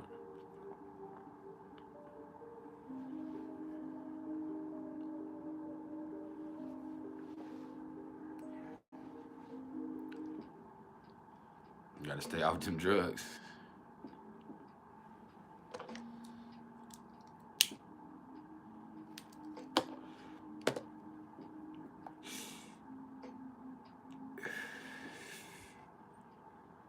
I used to know another meth dealer back in the day. Let me tell you about him. I'm gonna tell y'all one more drug. I used to know a meth dealer back in the day, and he got a big batch of dope, right? And so he would be in his house, and every day you go over there, and more of his windows would be boarded up. Like you go over there, and his house was normal at first, and there was no like, but you could see from the inside, not from the outside. Like from the inside, you could see the windows are slowly getting boarded up. And he was at first you could go to his door, and then after that you would go to this little window. Then you would go to this little spot by the back door. Then you go to the doggy door. I swear to God. Then the doggy's door was gone, and then so all of his shit was boarded up, right? And then the last time I saw him, I took my boy over there, and my boy went over there. And when he went over there, he went and knocked on the door, right? He went and knocked on the door, and when he knocked on the door, he's banging on the door. The dude, and he said, bro, I just heard a voice underneath me. And he's like, what? And I said, I looked down, bro, and there was a little hole in the porch, a little trap door in the porch. And he said, man, this motherfucker done boarded himself in the house, bro. And now he coming from under the house. He coming from inside the house up under the house to the porch, under the porch, and making his transactions under there. I said, bro, you gotta get help. Like, for real. Can't have you going out like that, Willie Long. But that shit was crazy, man.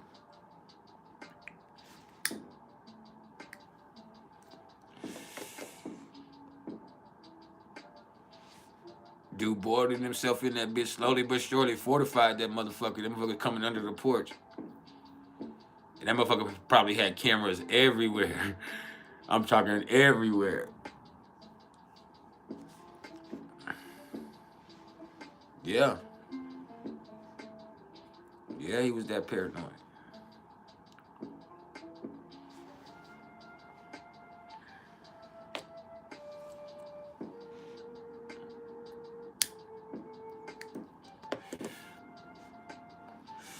It's easy to do.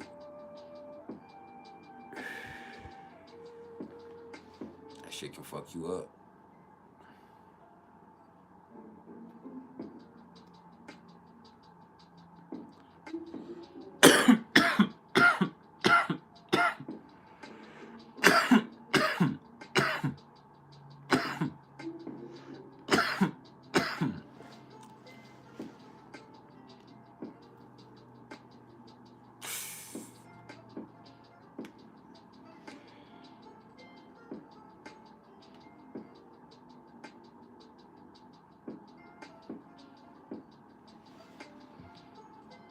Shit's crazy. Yeah. Anybody have any more questions about their chart though? Hey.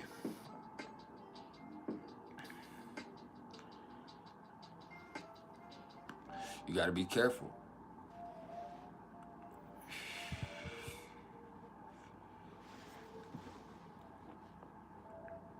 It's real easy to get caught up in that lifestyle like that.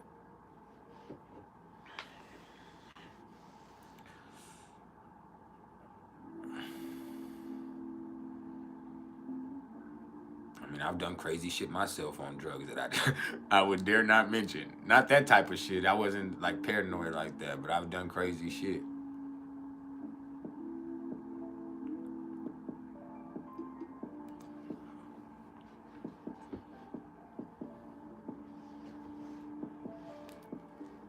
It wasn't cool at all.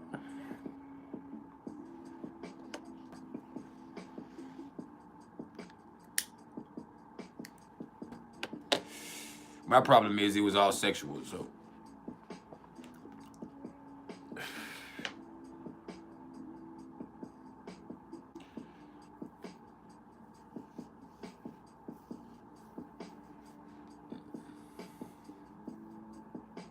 That's what it was about.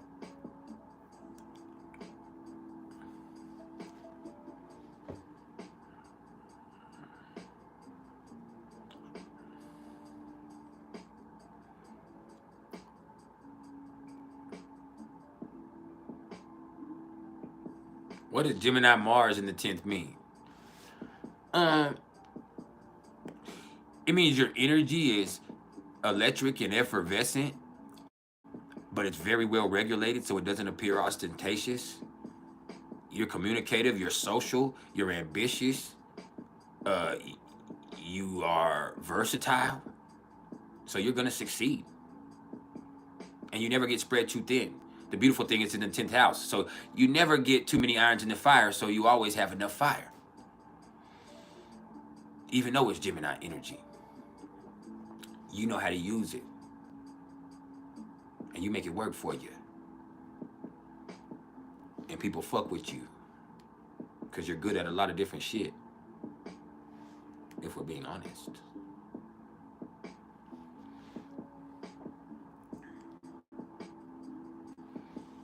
You're good at a lot of different stuff.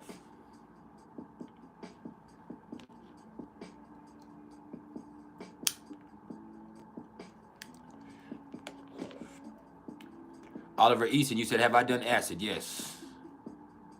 Several times. Mushrooms, acid, DMT, all of it, brother.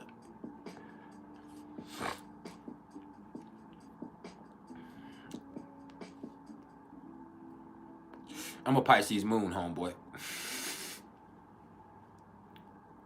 I've danced with the devil in the pale moonlight. I'm telling you.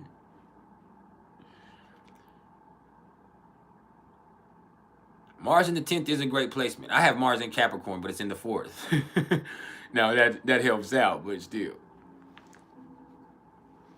That's why my leg is sitting here jittering right now. Because that Mars is in the 4th house. I'm like a caged animal. Nah, but for real though.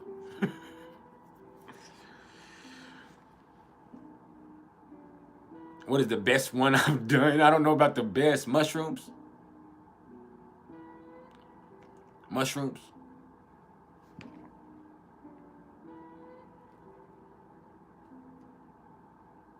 If you can get the right batch of shrooms, it's the best thing in the whole world. Cannabis and shrooms.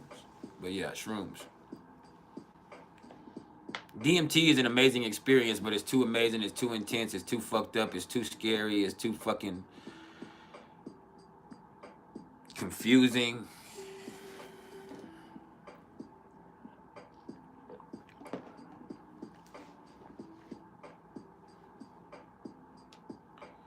Ecstasy is awesome when you're back in the day. Not this new shit they do now, but I'm talking about back in the 99 to the 2000s. Like 2005 and back, 2006 back. Oh, them blue dolphins and shit. Them real motherfucking ecstasies. Yes, MDMA, yes. But them motherfuckers was off the hook back in the day. Shrooms and ecstasy is the only stuff where you could spend the whole time just saying you feel good. Like, I remember the first time I did exos, it was a blue Superman, ironically. That's how they got me to do it, because I was scared of him. And I was sitting there, right, and I took it, and I'm sitting here like this, right, and I'm rubbing my legs like this. And then next thing you know, like, I remember I just looked at my boy and I said, you know what, bro? Eyes rolling all everywhere in my head. I said, I feel good. He said, what? He said, bro, I ain't gonna lie, bro. I feel good, bro. Give me a fucking hug, man. Give me a fucking hug. Give me a hug, man. You motherfucker gave me a hug. I said, man, let's go for a walk. This is me and my boy since 4th grade. Let's just go for a walk. So we got a couple of blunts. We went for a walk. We ended up walking 7 miles. Fucking, by the time we got back, we fucking was not high anymore. I mean, it was all night. Like, we walked fucking 7 fucking miles, man. Fucking talking and fucking like on air. They're fucking ecstasies, man. And fucking, we walked 7 fucking miles, man. Then when got home, walked all the way, and when we got home, we just laid in the yard. And it was the best fucking night of my life. Like, that type of shit.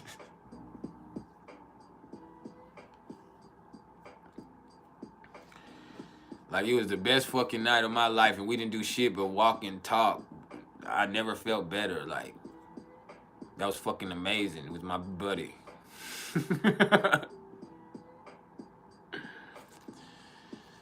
On shrooms, I had a whole bunch of crazy experiences. Crazy experience, but I felt it was awesome, most of them. But yeah, as far as like good feelings, those ecstasy pills from the early 2000s. Before Molly's, those ecstasy pills from the early 2000s, like, God. Some of y'all weren't even born yet, but like those motherfuckers.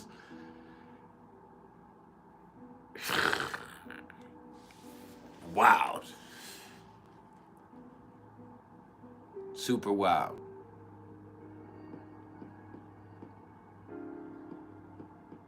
I remember me and that, and guess what? The same homeboy. I'm gonna tell you a true story.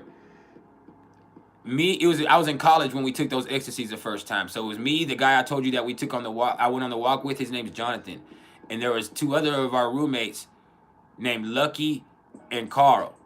So we took those ecstasies, but we had to work the next day, and it was summertime. We had to work the next day at a landscaping service.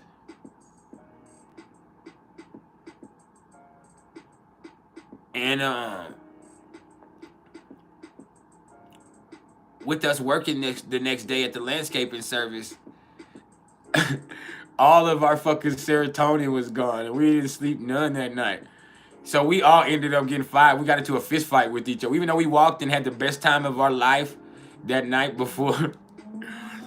By the time we got to work, by the time the end of the day, it was 2, 3 o'clock in the afternoon. We fucking hated it. We fucking fought. We got into a fist fight and got fired on the job. We had talked way too much. Like all that other shit, fuck that shit. Like we hated that motherfucker. But yeah, man, that shit was crazy. It was a life. I would never do any of that shit again. I'm terrified of all those drugs now. And you should be too. Anything that's not cannabis and probably mushrooms is probably going to be something that ends up killing you.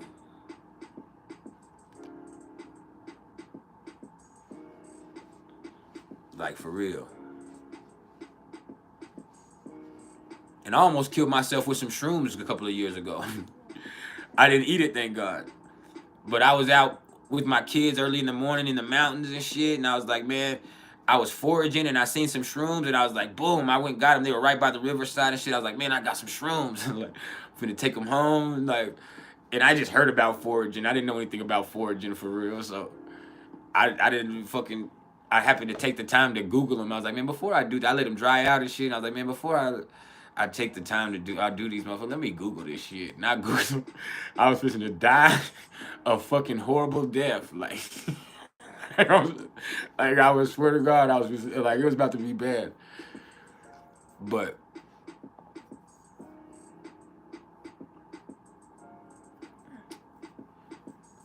it is what it is. It was a learning experience, most definitely.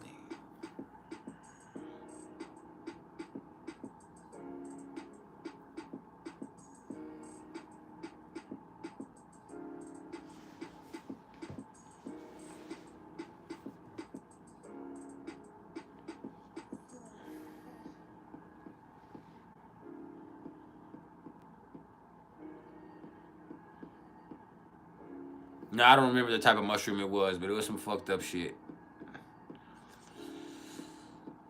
I was gonna be high, all right. I was never gonna come down. They weren't gold caps. And they weren't penis envy mushrooms either.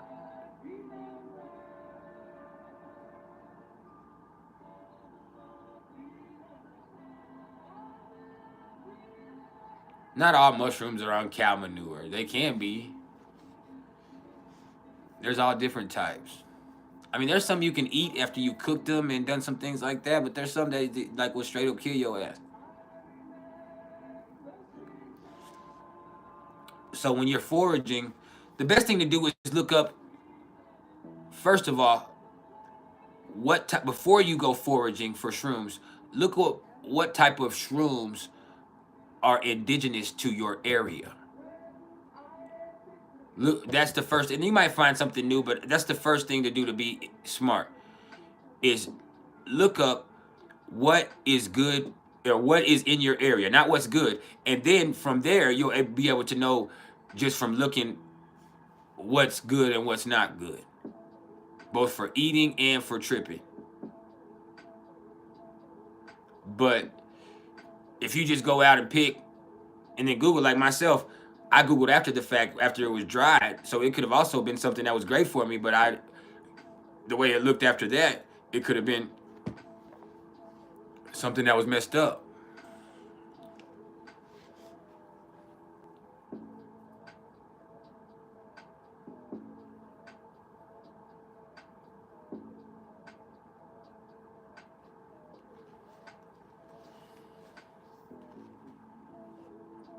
But I mean, I've seen all types of different caps, even from shrooms to people that are tripping, for people that are just selling them in the streets. Like, you got gold caps, which are usually good. If they're gold or orange, they're usually really good. There's psilocybin, that's really good. Purple sometimes and blue, those are good. Uh, penis envy shrooms, those are good. And that's a funny name, but that's a real type of shroom.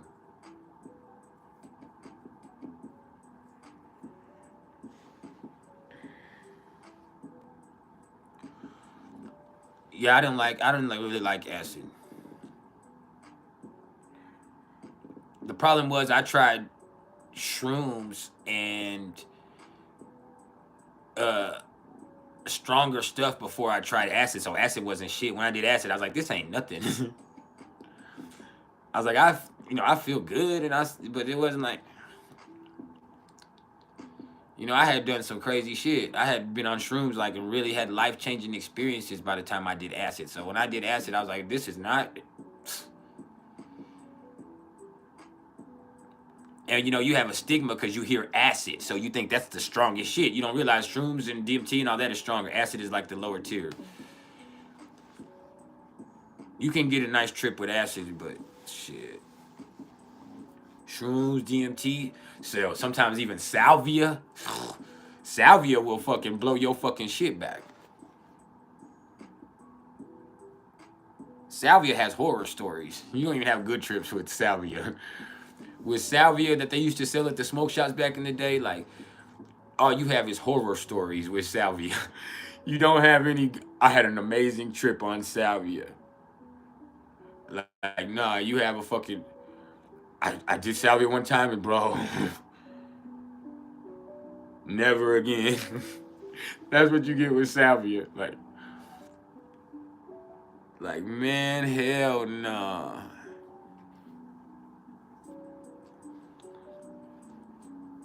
I remember I did salvia and I hit the salvia and I started laughing. It felt good at first. I started laughing immediately.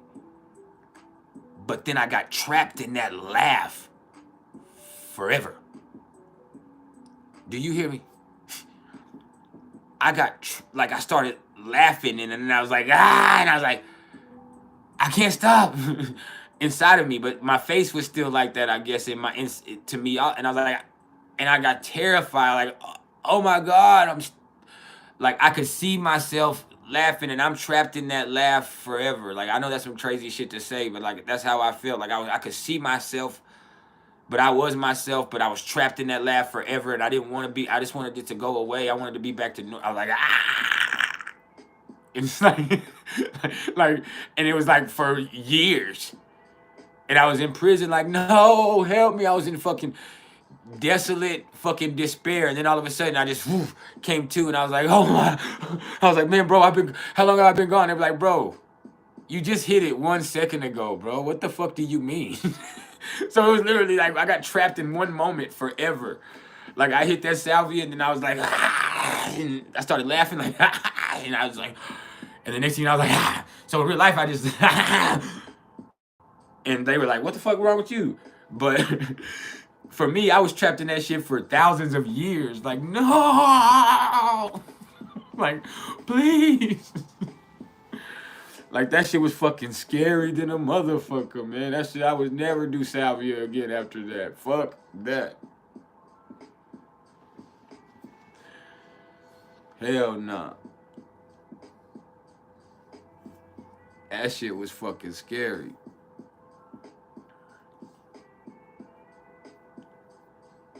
I had some really crazy stuff happen when I was fucking with that nasty ass spice K2 shit when I got out of prison too. Like, I had some crazy ass trips with that shit. I had some shit happen to me that I do not know how to explain. I don't know. This is what happened, right? This is the only way I can explain it too. Is I hit the shit, and that shit was so strong that you would hit the shit and you would immediately just fall out. I mean, that's what you do. You hit it, and as soon as you hit it, you just drop everything and just bam, just fucking, like, you've seen those people on that shit, the way they do it. Some people are able to stand up and do that shit and they'll be just, but I hit it, I bam, immediately fall out. And so, What I'm guessing happened is I fell and I hit the remote. And we had cable, and you know that old school cable back in the day, if you go to the later channels, like the 800 channels or the channels in the thousands, there'll be music channels that play music. So what I'm guessing happened is I fell over and I hit and it switched to the classical music channel. But what ended up happening with me was I hit the shit and I automatically fell into medieval times. And I was in a fucking big banquet hall, and they were playing this fucking classical music, and there was princes and poppers, and there was motherfuckers dancing all around with flutes and shit, and like, and I was like, what the fuck? And I was looking around like, how the fuck did I get here? And then like I slowly came to, like, boom, and I realized I was laying on my bed, and it was that music that I was listening to was playing on the TV, and it was on the classical musical channel on the TV. And so I don't know if I was high and something made me put it on that, or it was like a whole trippy experience real fast, but like that's exactly what happened. Is I hit that shit in the, or maybe it's just like, you know how you be half asleep and you watching TV or something, and the TV you'll start having a dream, or you'll start like hearing the TV in your sleep. Have you ever done that?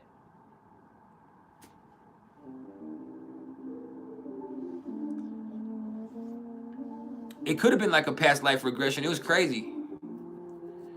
But I swear to God, that's what happened, man. It was crazy. Pierre Bou Abo.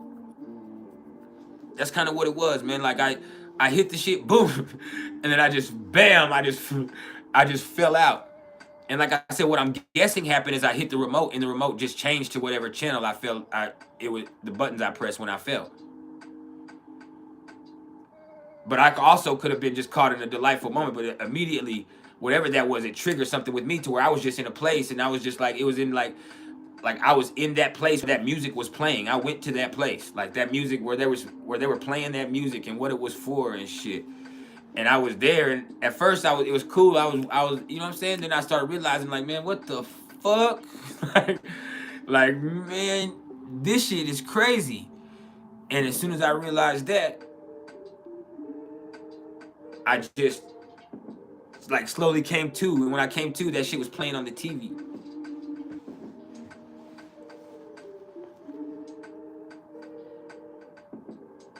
And I was like, man, and that was when Merlin came back. You damn sure right. I remember another time I was smoking DMT in the car. I couldn't wait. I was supposed to wait till I got home. I was like, man, I'm gonna see if I can get some good hits off this shit, and see if I go into the state right here in the car while we're going. And we were at the bank. I remember I got 2 boom monster hits, and I went to get the third. And we pulled into the bank. My girl was pulling to the bank. And next thing you know, I went through fucking, I don't even know how to explain it. Like all these lifetimes, like thousands of lifetimes. I went through all of time. And I realized it's all for nothing. It's all fake. The world is fake. This is fake. Like I realized that everything, like the universe is fake. The world is fake. Like all this shit was fake. And I remember I just came to, and I was like, it's all fucking fake. And it scared her, because that's the first thing I said is, it's all fucking fake. It's fucking fake. This shit is fucking fake. And she was like, what? And I was like, man, I've seen all of everything. I've seen everything. I've seen all of time. I've seen everything. It's all fucking fake. It's all for fucking nothing. It was so scary and upsetting. It was scarier than anything else I've ever experienced in my fucking life. Like, I went through thousands of lifetimes. I went through all of time, more than just lifetimes of humans, just all of time. And it's all fake. It's all fucking fake.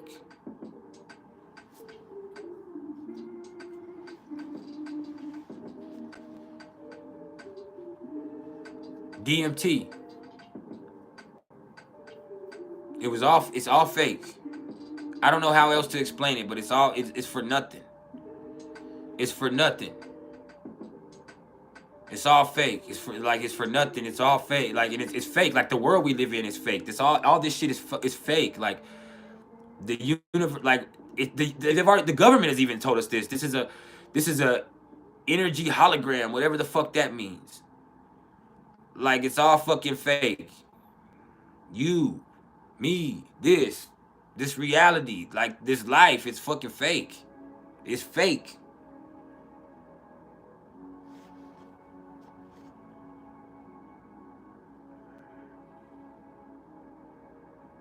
Well, it's not even just wrapped up in ego. No, that's what that's like that. What the spirit that is wrapped, and I'm not making fun of you, but I'm just saying it's wrapped up. No, it's not wrapped. It's fake. Like, it's fucking fake. Like, I don't know how to explain it. When I say like the Matrix, like this, it's fake. Like, this is not it. This is not what's real. This is not reality. It's something else. Everything we experience is like it's for it's I don't know if it's for anything. It's just this shit is fake. This shit is not real. What you think is real, this world is not fucking real. This is not real. And I don't know how to explain it. That's what it was saying. And I'm not saying that's what it is, but that's why I was. That it wasn't because it's wrapped up in ego. There wasn't like a the mysticism behind it. It's this shit is not real. That's how upset I was. Is this world, this life, these connections, these people do, all of this shit is not fucking real. What you think you are, it's not fucking real. What you think it's not real.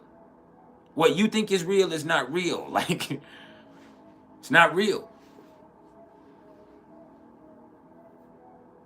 It's not about being wrapped up in ego. It's just not fucking real. It was terrifying. It wasn't a revelation like it's wrapped up in ego. You can't. It wasn't a epiphany, or it was fucking. This shit is fuck. It was. I was upset. I can't. It's not even that deep like that. I was upset. It's not even perceptions and perspectives. It was, this world was not real. And like I said, I was tripping, so I'm not saying it's the truth. But that's what it was like. This world, this life, all this shit you think is like, it's not fucking real. Now, for you to think something is not real, that means you have to understand that there is something that is real. So I want you to understand that. That's the spiritual perspective behind that. For you to feel like something is not real, that means you have to feel deep down that something is real, that there is something that has an opposite effect than that facade that you're experiencing. And so, whatever that means, it's not real. That's just what it was like. I've had other experiences that were more in depth with those psychedelics, but those are the quick. And I've told the stories here on my channel, and I will again one day. But yeah, it just wasn't real. Like, life, the world, universe, all of this shit is not real. I had another trip one time where this was like a roller coaster or amusement park, where like you go up and each ride was like a lifetime.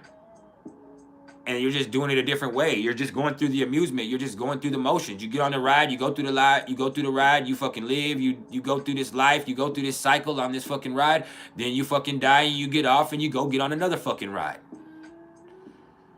Another trip I had, we were in a play and you were just changing like you would go out there and there wasn't a whole bunch of different people. Like, you would go in the back, you would change into a different role, and like Eddie Murphy does in The Clumps, and you would just come play a different role. You be the granny, you be the mama, you be the daddy, and you were just playing different roles. They'd fucking change your outfit and your makeup. You go out there, you play the role, you come back, you change again, you go out there and play it, and it was like you kept doing it, you kept doing it, you kept doing it, you kept doing it, and it was for the sake of doing it.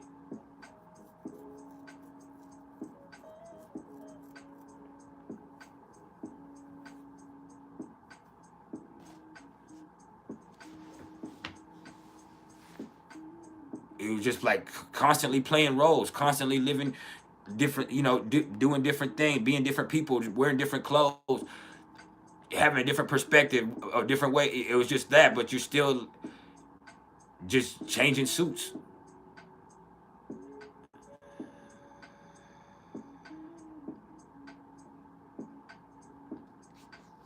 Yeah, something like that.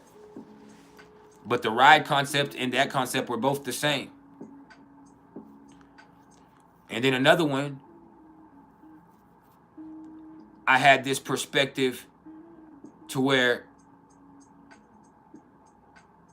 I could see, like, first, it was like showing me layers. Like, I could see, it's me reading a book, right? And I'll tell you what I took from it, because I've also heard somebody else say it, but it's me reading a book, right? And I'm reading the book, and in the thing, I'm sitting there and I'm reading the book, and I don't know what place I'm in. It's like this dark place. I'm tripping, right? And I'm reading the book. And when I read the book, I feel something watching me. I'm reading the book, I feel something watching me in the room, but I can't see it. But all of a sudden, I'm whatever it is watching me, I'm looking down from this perspective, and I see me on the ground looking around trying to see me, but it can't see me. And but I can see him, and it's because of the angle that I'm at. He just can't see me. Where I'm at, he just can't see me. And maybe it's just, no matter what, he can't, where I'm at, from the perspective I'm from, I can see him, but he can't see me. And no matter how he turns, he won't be able to see me. I'm beyond his perception. But I also know that there's something watching, there's something watching me, right? And not only do I think that was telling me, like, there's levels to this shit, but even beyond that, it made me think of dimensions. Because as I'm reading the book, and this is what I took from that as I'm reading the book, there's pictures in the book, but those pictures are two-dimensional. They're on a plane like this. The two-dimensional plane, they are on a plane where they can go this way or that way. I'm looking at them, I'm reading them. They cannot look. There's no way, but without turning their head upwards, a cartoon can look up at you while you're reading it. It's two-dimensional. It can't do that. A cartoon goes this way or that way. It flicks through it and it moves like this. You flick through it, it goes like this. It cannot, a cartoon, without being three-dimensional, cannot turn its neck and look up at you. Right? So there's that. There's me reading that. There's the cartoon. I see that. That's two-dimensional. Then there's me. That's three-dimensional. But there's also something observing me in a perception I can't see, because that's another dimension of understanding, or not even just a dimension of understanding, another dimension of being that I cannot see. I don't have access to that.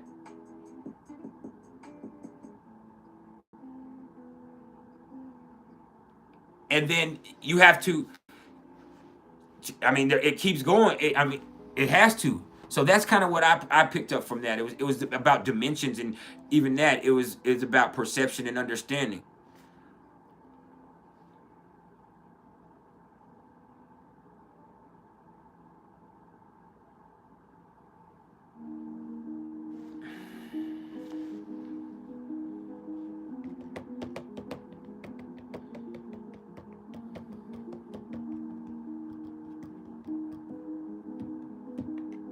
There are things that we know we can't observe or measure. There's dark matter in the universe. Dark energy.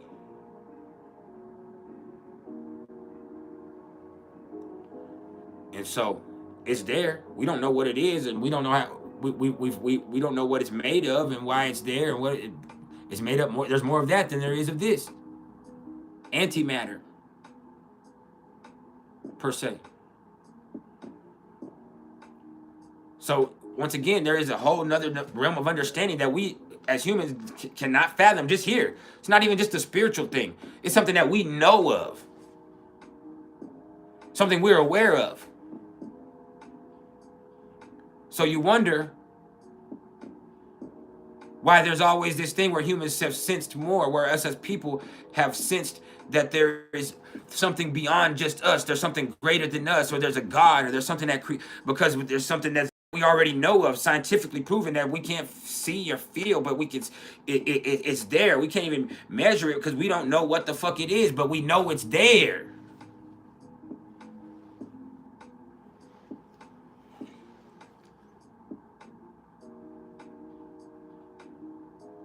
Tina Claire Marie, what are we on Anne Rice for? You know I love Anne Rice. How do we get Anne Rice from this? Tie me into Anne Rice because you know that's my favorite author.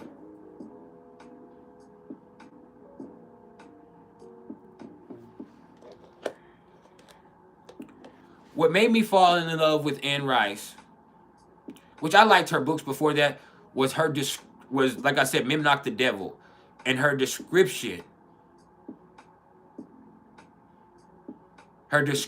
of heaven. Like, I don't know how heaven could be any other way.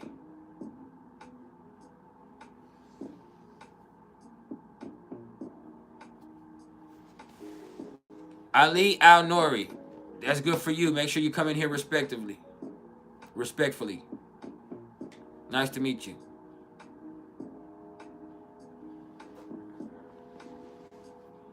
But yeah, I mean, after that, I loved all kinds of books, but in particular, Mimnock the Devil and Blood and Gold. Oh, I love those books. And then now, her new books about Lestat and Atlantis. Like, she goes into Atlantis.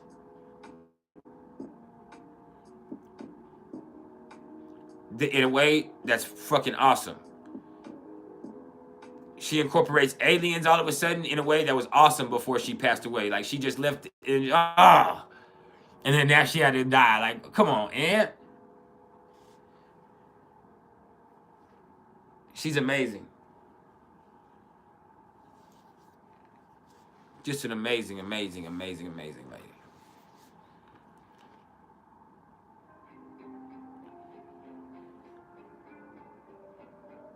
I'm from Narnia.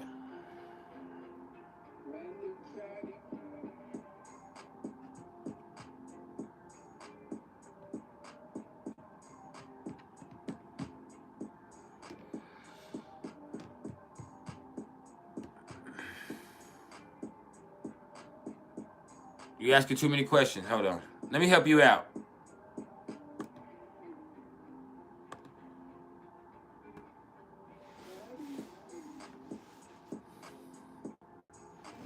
Let me wave like Forrest Gump. Bye. I hope you have a good life. Ali Al Nori.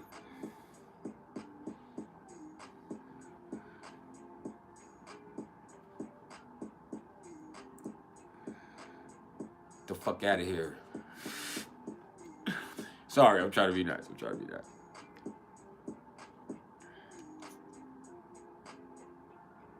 Yeah.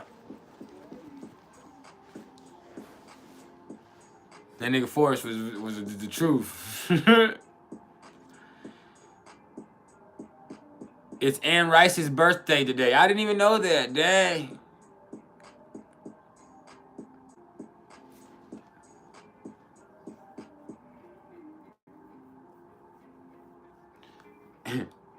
Happy birthday, Anne, my favorite author of all time. And I read all of her books except the Christ books. I read one of her Christ books, Christ Out of Egypt or something, and I wasn't with that. But she's Pisces moon.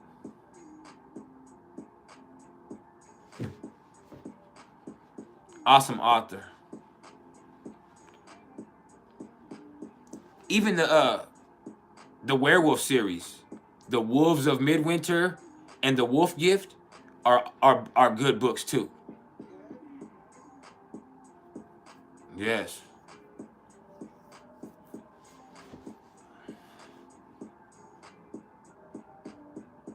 It was awesome. She loved both San Francisco, that area, and New Orleans. She loved both of those areas.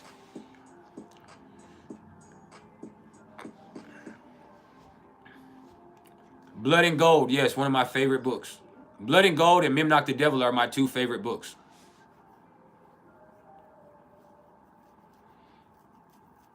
With Blood and Gold, the way she gives the perspective where it starts out, about I forgot his name, but it ends up being about Marius. That's beautiful. It really puts Marius in perspective.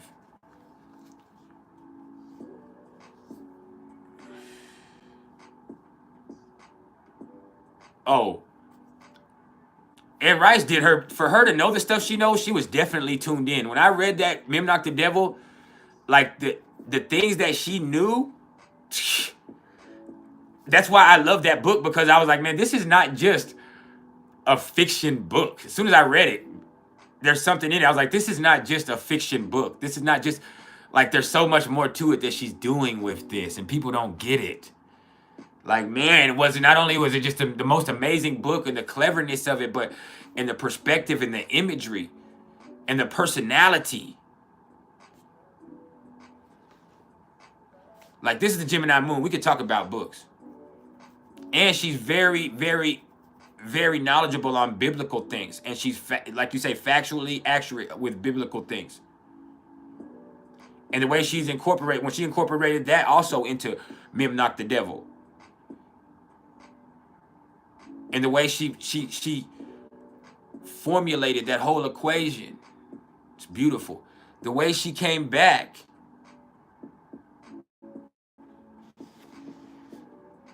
The way that Anne Rice came back on Prince Lestat, and then Prince Lestat in the realm of Atlantis, and just blew the whole thing wide open as far as aliens and people and reptilians, and like, wow, like, it was crazy. And the way that she makes the vampires aware, like she makes Lestat, the cleverness that she does is,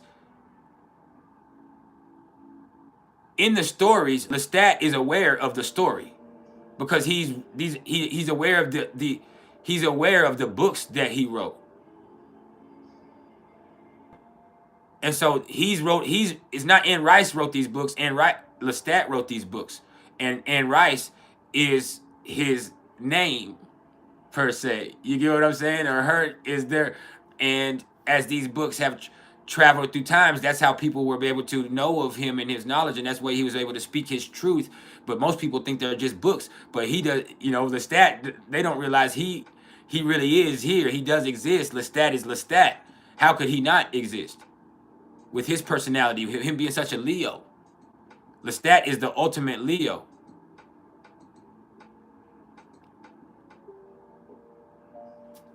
And for those of y'all that watched Interview with the Vampire or Queen of the Damned, Stuart Townsend or Tom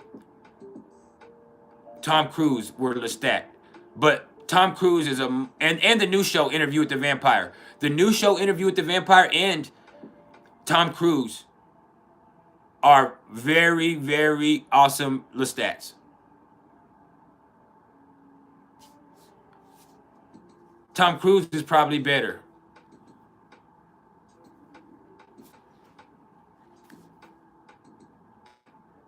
They never factually portray Armand, because Armand is a 15-year-old boy that was taken from the 1500s.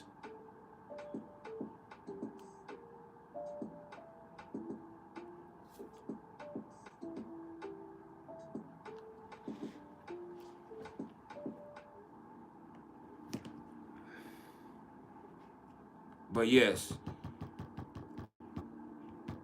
And Marius used him as a sex slave before he was turned into a vampire. Marius not only had Armand as a pupil, but he had like a little thing for little boys. Here, now let me wake you up though, God's child. Let me help you out. Bye. But yeah, Marius is an old school senator from the Roman times, but he also has that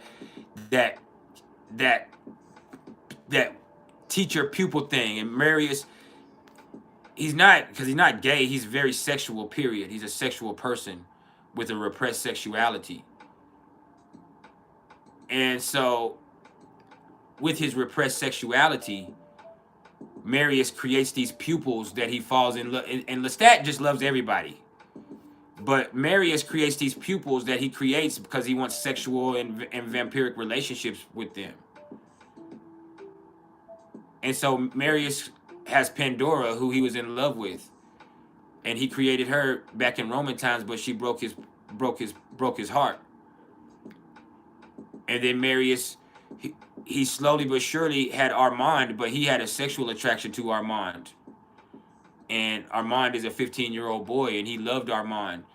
And so he brought Armand, and he did this whole blood ritual with Armand to make Armand strong. But it's an intimate relationship. He loved Lestat in the same way, he thought, like everybody does. He found Lestat's energy was infectious, but Lestat's energy is so magnetic and infectious that Akasha, it woke Akasha up. And so it's a very beautiful thing. I don't like Twilight, I don't like Vampire, I don't like Blade, I don't like any other vampire. I'm not with that shit. I like Anne Rice, which is not just her vampires. Also, the Talto series, which is the Mayfair Witch series, which y'all should go watch that. Hey, that Mayfair Witch series is pretty damn fucking good. They changed it up, the story, a little bit from the books with Taltos and shit and Michael and shit. But you should go read that for those of y'all that read books. But the Mayfair Witch series is awesome, especially how they've done it in New Orleans, and they're able to incorporate all the different ethnic backgrounds that can be in that central area right there, with, you know, Cajun and Creole, and there being a whole mix of those cultures, with Cajun being the more Caucasian side and Creole being the more, but them both having that French connection with each other, and that Haitian, one being more Haitian and the other one having a little bit more of the Irish or the English connotation to it. But either way, those cultures really mix in New Orleans and make an interesting blend there.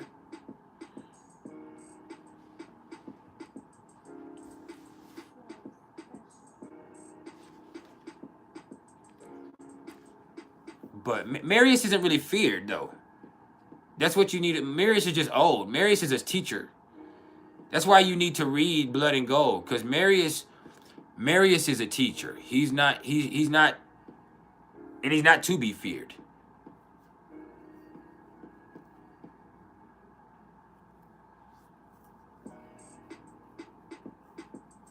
Lestat is probably the strongest one.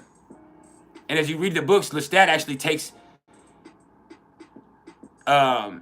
Maharet, the red-haired one who killed Akasha and has that inside of her, and her sister, they get killed. The two red-haired twins, the oldest vampires, they get killed.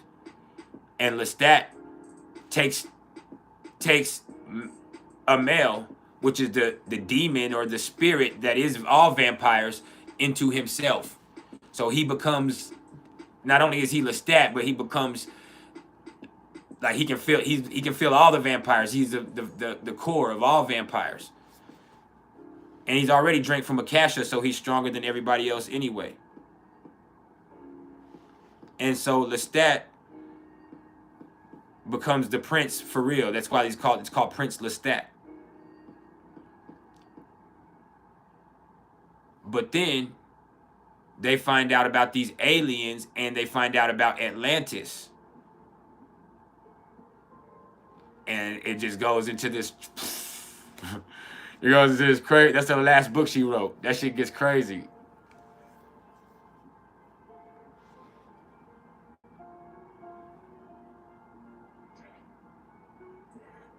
But that's basically what happens is Lestat takes the red-haired twins get killed.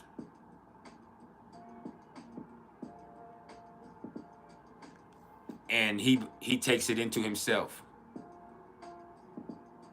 Well, shit, you can't forget you're reading about vampires because they, especially when you're reading about Lestat, he loves the blood. And I think you have to remember when reading about that type of stuff that the blood is central to everything because they're vampires. It's blood tears when everything is central to the blood. And so the love they make, it's about blood union. How they were made themselves, it's about the blood. How they get stronger is about the blood. When they, even Lestat, when in the Memnoch the Devil, it speaks of when he's around Dora. When he was around Dora, he could smell her period. He could smell her menses. He could smell that she's on her period.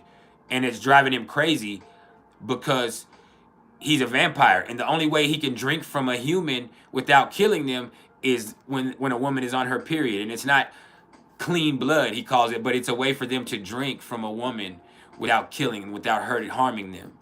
And so he's around her and he can't hurt. That blood is, he's trying to concentrate, but that blood is there. And he has to remind himself that he's there to help her, not, you know what I'm saying? That he has to dismiss that. And even though he doesn't want blood, I mean, even though he doesn't need blood, he wants it. He's so strong that he no longer needs blood. No. He wants it. Bad. Real bad. It's all he can think about. It drives him crazy sometimes. Hey, we're only going for like 15, 20 more minutes, then we're going to go. Yeah, we've been here for 3 hours. But we can keep talking for...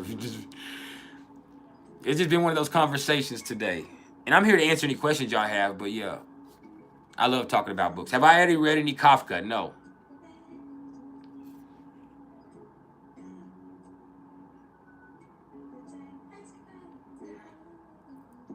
What's up?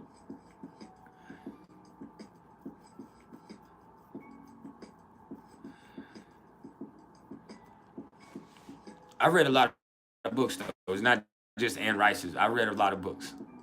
I rather read fantasy and fiction books because it takes me to a place. But yeah, you can't watch them. They're not movies. They're books. You can go watch the movie Interview with the Vampire, which has Lestat and Louis in it. You can go watch the show Interview with the Vampire, which I'm going to tell you, the show Interview with the Vampire that's on AMC,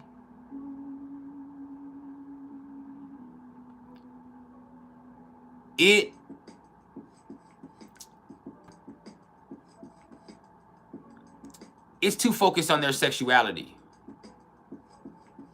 And it's not like that between Lestat and Louis. Like, it's not like that between... In the books, it's not like that between Lestat and Louis. Like, it's too... And that's how they do everything these days. And I'm fine with... But the fact is, Lestat, Louis, they like men and women, but it's not like that. They're vampires. It's about the blood. It's not about them being attracted to each other as males. They love each other like in a different way. It's intimate in a different way. It's not sex.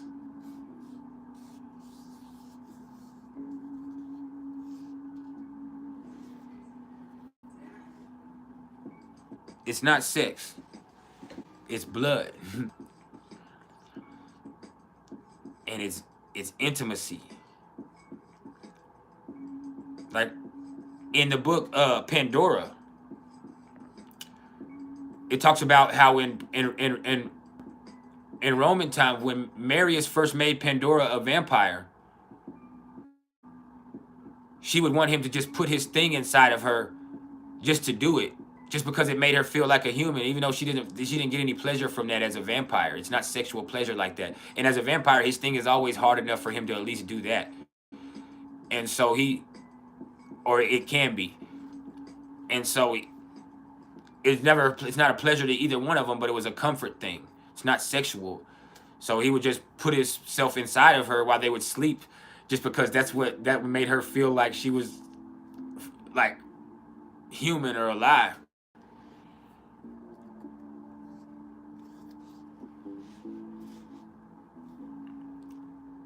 So it's very interesting that they just made it too much about sex and about their sexuality and them being in love with each other. They're not like that. Louis not like that.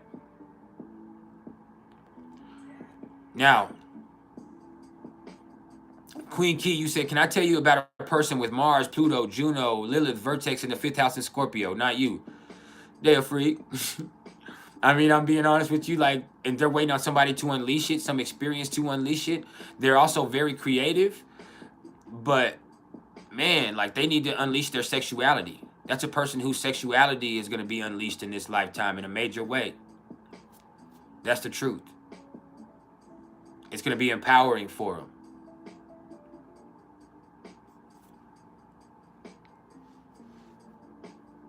Somebody going to dip off in that thing, and that bell going to get rang. Now,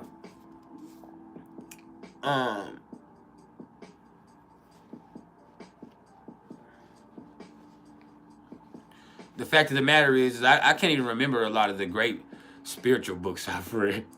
And I've read a lot. But I've studied them a lot more too. I've read books on Shambhala or Agartha. I mean, I've read all kinds of stuff, man. I spent years in prison, so I read a lot of books. And even before that, I was a reader. I remember I was in 5th grade, and there was this girl I had a crush on, but me and her were always the top of our class. So we would have the top grades out of everybody in our class, her and I. And she always was the top, I was the second. Well, I started beating her. And I remember she came up to me and she's like, my mom asked me how you beat me. And I was like, what'd you tell her? And she's like, I told her you read everything. She's like, I don't do that. She's like, I'm smart. I do my schoolwork, but you read everything. She's like, you read everything. She's like, I never seen anybody that reads as much as you. And like, I would have, my little fat butt would have accelerated reader points that I could loan out to people. Like, just how I was. I loved to read. And like my family member, and I was grounded a lot as a kid, so that instilled a sense of wanting to read in me. And so when I did schoolwork, I would read ahead. When I did history, social studies, geography, even the math, sometimes I would be reading it way ahead of the class. I would be way into the book, way ahead of them.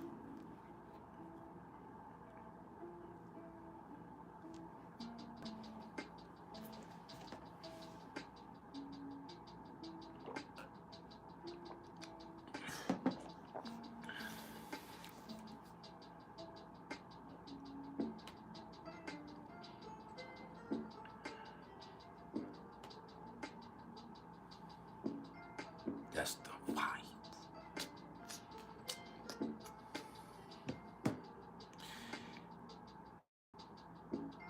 Can I tell you about a person with Sun, Moon, Mercury, and Sag? Yeah. That's a person who is very honest. But the thing is, that doesn't mean what they're saying is the truth. See, people get that mixed up. See, some people, when they're being honest, they're speaking from their perspective. But just because something is their perspective doesn't mean their perspective is the mainstream or even the truth. That's their perspective. They truly believe that. But that doesn't make it correct. That's the thing with Sagittarius. Now, with all of that, they're a very positive person in the most part. And they look at things from a big picture perspective. But they also can be overly blunt, and they think how they think is the mainstream, and everybody should think like that. And so they be thinking that they're telling it like it is, but they're really telling it how they think it ought to be. That's the thing with Sagittarius is they're being honest, but that doesn't mean it's the truth.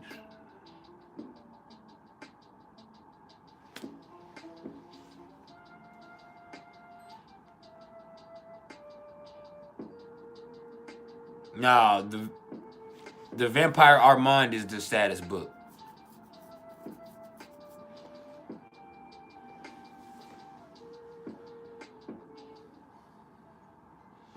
Lestat made his mama a vampire too. Lestat is a trip. If Lestat likes you, he'll turn your ass. And he can like anybody. He can fall in love with anybody. But he also might see something in you that makes him want to eat you and kill you. Like you don't know. You might have something in you that he might kill you first and then fall in love and be like, damn, I should have made you a vampire. But he already killed you. That's how Lestat is. Like he already killed you, but he'll think after the fact, like, damn, I could have made him a vampire, and then we could have, like, damn. Instead, you fucking drained your bitch ass. Or he'll make you a vampire and end up fucking not liking you, fucking resenting you, being jealous of the he's a Leo. He makes vampires, right? He'll make a vampire, and then he'll introduce him to all the other vampires that he's made. And then when they start liking the other vampires and they realize the other vampires know Lestat is a self-centered motherfucker that just wants them all to be in love with him, they all kind of get away from Lestat. And so it's like he's jealous of the relationships that they have with the other vampires he made. Because the thing is, with those vampires, if you make another vampire, that's the only vampire where you can't read their mind. See, vampires can read all the other vampires' minds and people's minds, but they can't read if the fledgling and the maker can't read each other's minds. So if Lestat made that vampire, he can't read their mind. He doesn't have access to their thoughts or where they are. And so the same vice versa. They can't read his mind or know where he is. So it's like a cruel trick. That's why it's called the dark trick, because they make these vampires because they want to make bonds with them forever.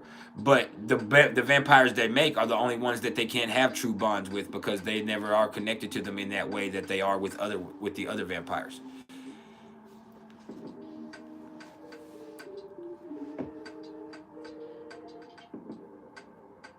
So yeah, shit gets interesting. Quite interesting.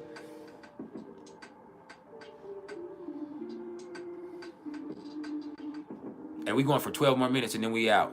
So let's make it count. Any questions you have? Ebony, you said, what do I think about Taurus, Jupiter, conjunct the Sun in Gemini and Venus in a partner's 7th house? Relationships.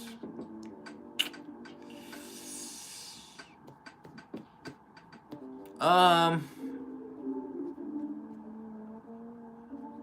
mean, it could be good. It could be but like I said, it's gonna take a lot of communication and to work past the stubbornness.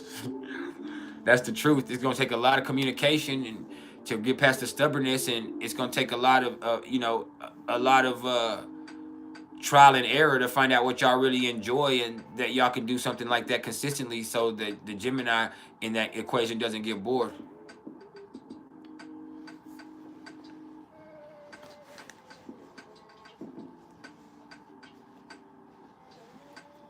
Then I used to read all the different types of books, like how to tell if someone's lying to you, and you know what I'm saying. I would, of course, like those Robert Greene books, The Art of Seduction, those type of books. I really was into that type of stuff. You know, that stuff about mind training and things like that.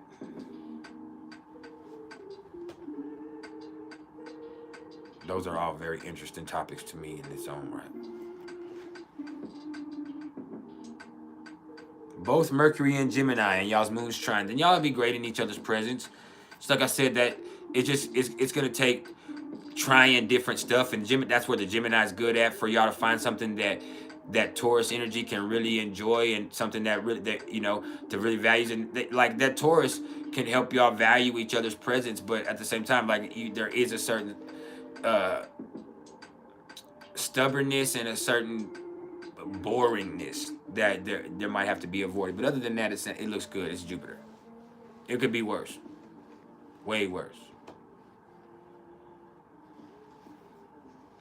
Way worse.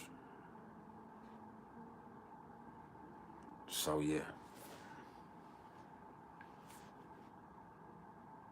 Hey, when y'all were kids, did y'all ever have to read Where the Red Fern Grows? Y'all ever read that book?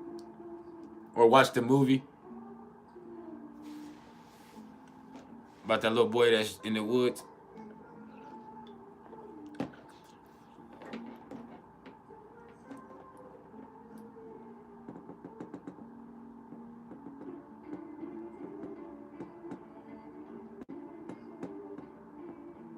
Pisces ascendant, Sag ascendant. Oh, that's beautiful. That's beautiful. Both Jupiter ruled, both spiritual people. Just that mutable energy can sometimes, you know.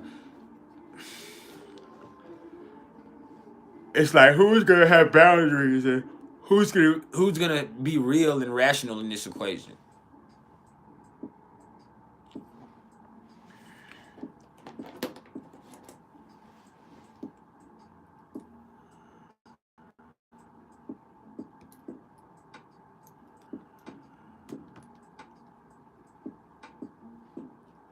But yeah,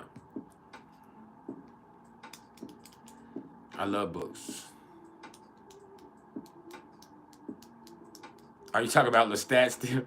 I was like, what were you talking about? She's still on Lestat. Lestat is everything. Lestat is the best. He's the prince of all vampires.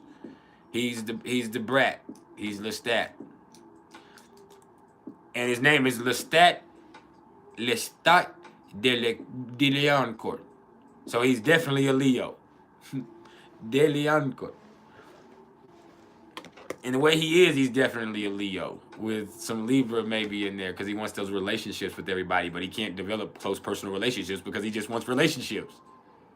And he's so worried about how he looks and how everything looks. He's very sensitive in his way and he's very strong, but he's so worried about relationships that he doesn't have good relationships because he's worried about the relationship and how the relationship looks. He's not worried about the person. And he's worried about himself.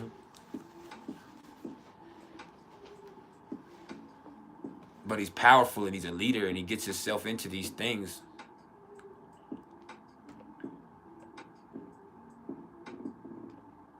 But all the shit he gets into is because of the relationships he builds. With the body thief, with Memnock, with Roger, with Dora, with Jesse, with Akasha, with Marius. It's like, it's all about the relationship. And really with the vampires, it's all about their relationships, period. That's all there exists. They live so long that those relationships that they have with different people or different vampires are really what form the basis of their existence, because they exist through different times and they have to learn how to adapt to the changing circumstances of the world. And so what helps with that is having a preternatural mind. But beyond that preternatural mind, it's like their relationships that they have are so important.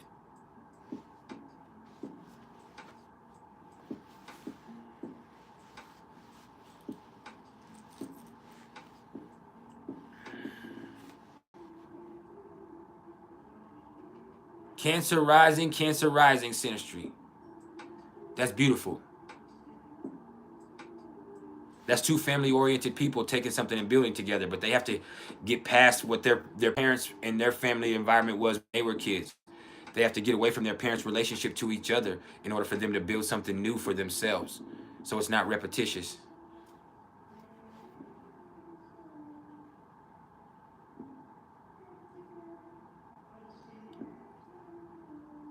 So we're 5 minutes from being gone, y'all. Hey, I need some business, man. I need to go buy a battery for my car. For real. Like immediately. So for real, y'all have any business you can shoot my way, shoot that my way immediately. And that's all kinds of business. I don't just do basic natal chart readings. I do synastry readings, which I'm doing a deal for right now. For those that hear these lives, you got to get at me and I'll give you the price. I do Pluto through Aquarius transit journey readings, where I'll give you what Pluto's going to do to your personal planets over the next 20 years. I do consultations. I do solar return readings. And on all of those readings, you can get on the phone and we can have an interactive phone call where you can ask me questions. We can have a Zoom meeting. Do that. I'm waiting to talk to the Earthshaker 9th avatar today or tomorrow, and I'm going to text him, and then we're going to start to set up when me and him are going to go live, because I still ain't went live with him, and we're going live any one of these weeks coming up. Me and him, we're going to have him featured. We're going to interview him. We're going to let y'all meet him for real. Then y'all can get at him in any way that y'all would like to, and then we're going to have a drawing while he's here live with me for the next person to be featured the next month. All right? I appreciate everybody that joined the Tribal Council today, too. That's love. I implore all y'all to keep it real and be careful. There's some sneaky shit going on out here. Don't get crept up on. Scorpio stellium, Taurus stellium, and depends on where the planets are, but that usually would work out well. Scorpio and Taurus usually do good with each other. Not all oppositions do great, but Scorpio and Taurus really do good. Cancer and Capricorn do the best. Scorpio and Taurus do all right. Aries and Libra do all right. Virgo and Pisces, not the greatest. Aquarius and Leo, not always the greatest, but they can get along.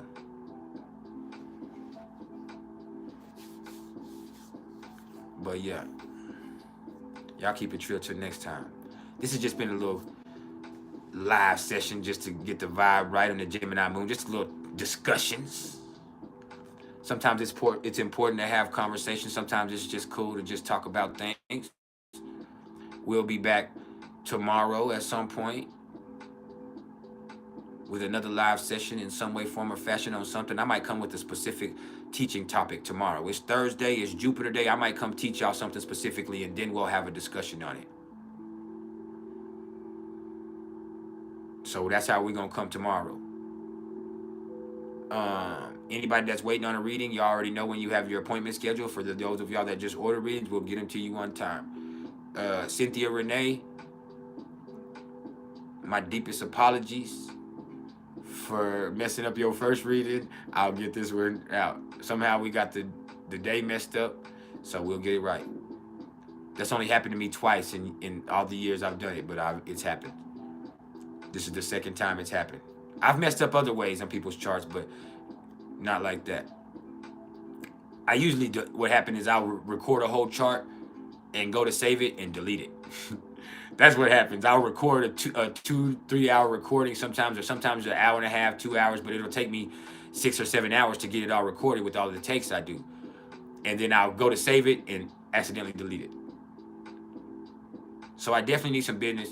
I got to get a fucking battery for my car so my lady can move around. Shoot it my way, y'all. I love you. I appreciate your love and support. We'll be back. Y'all keep it chill till next time.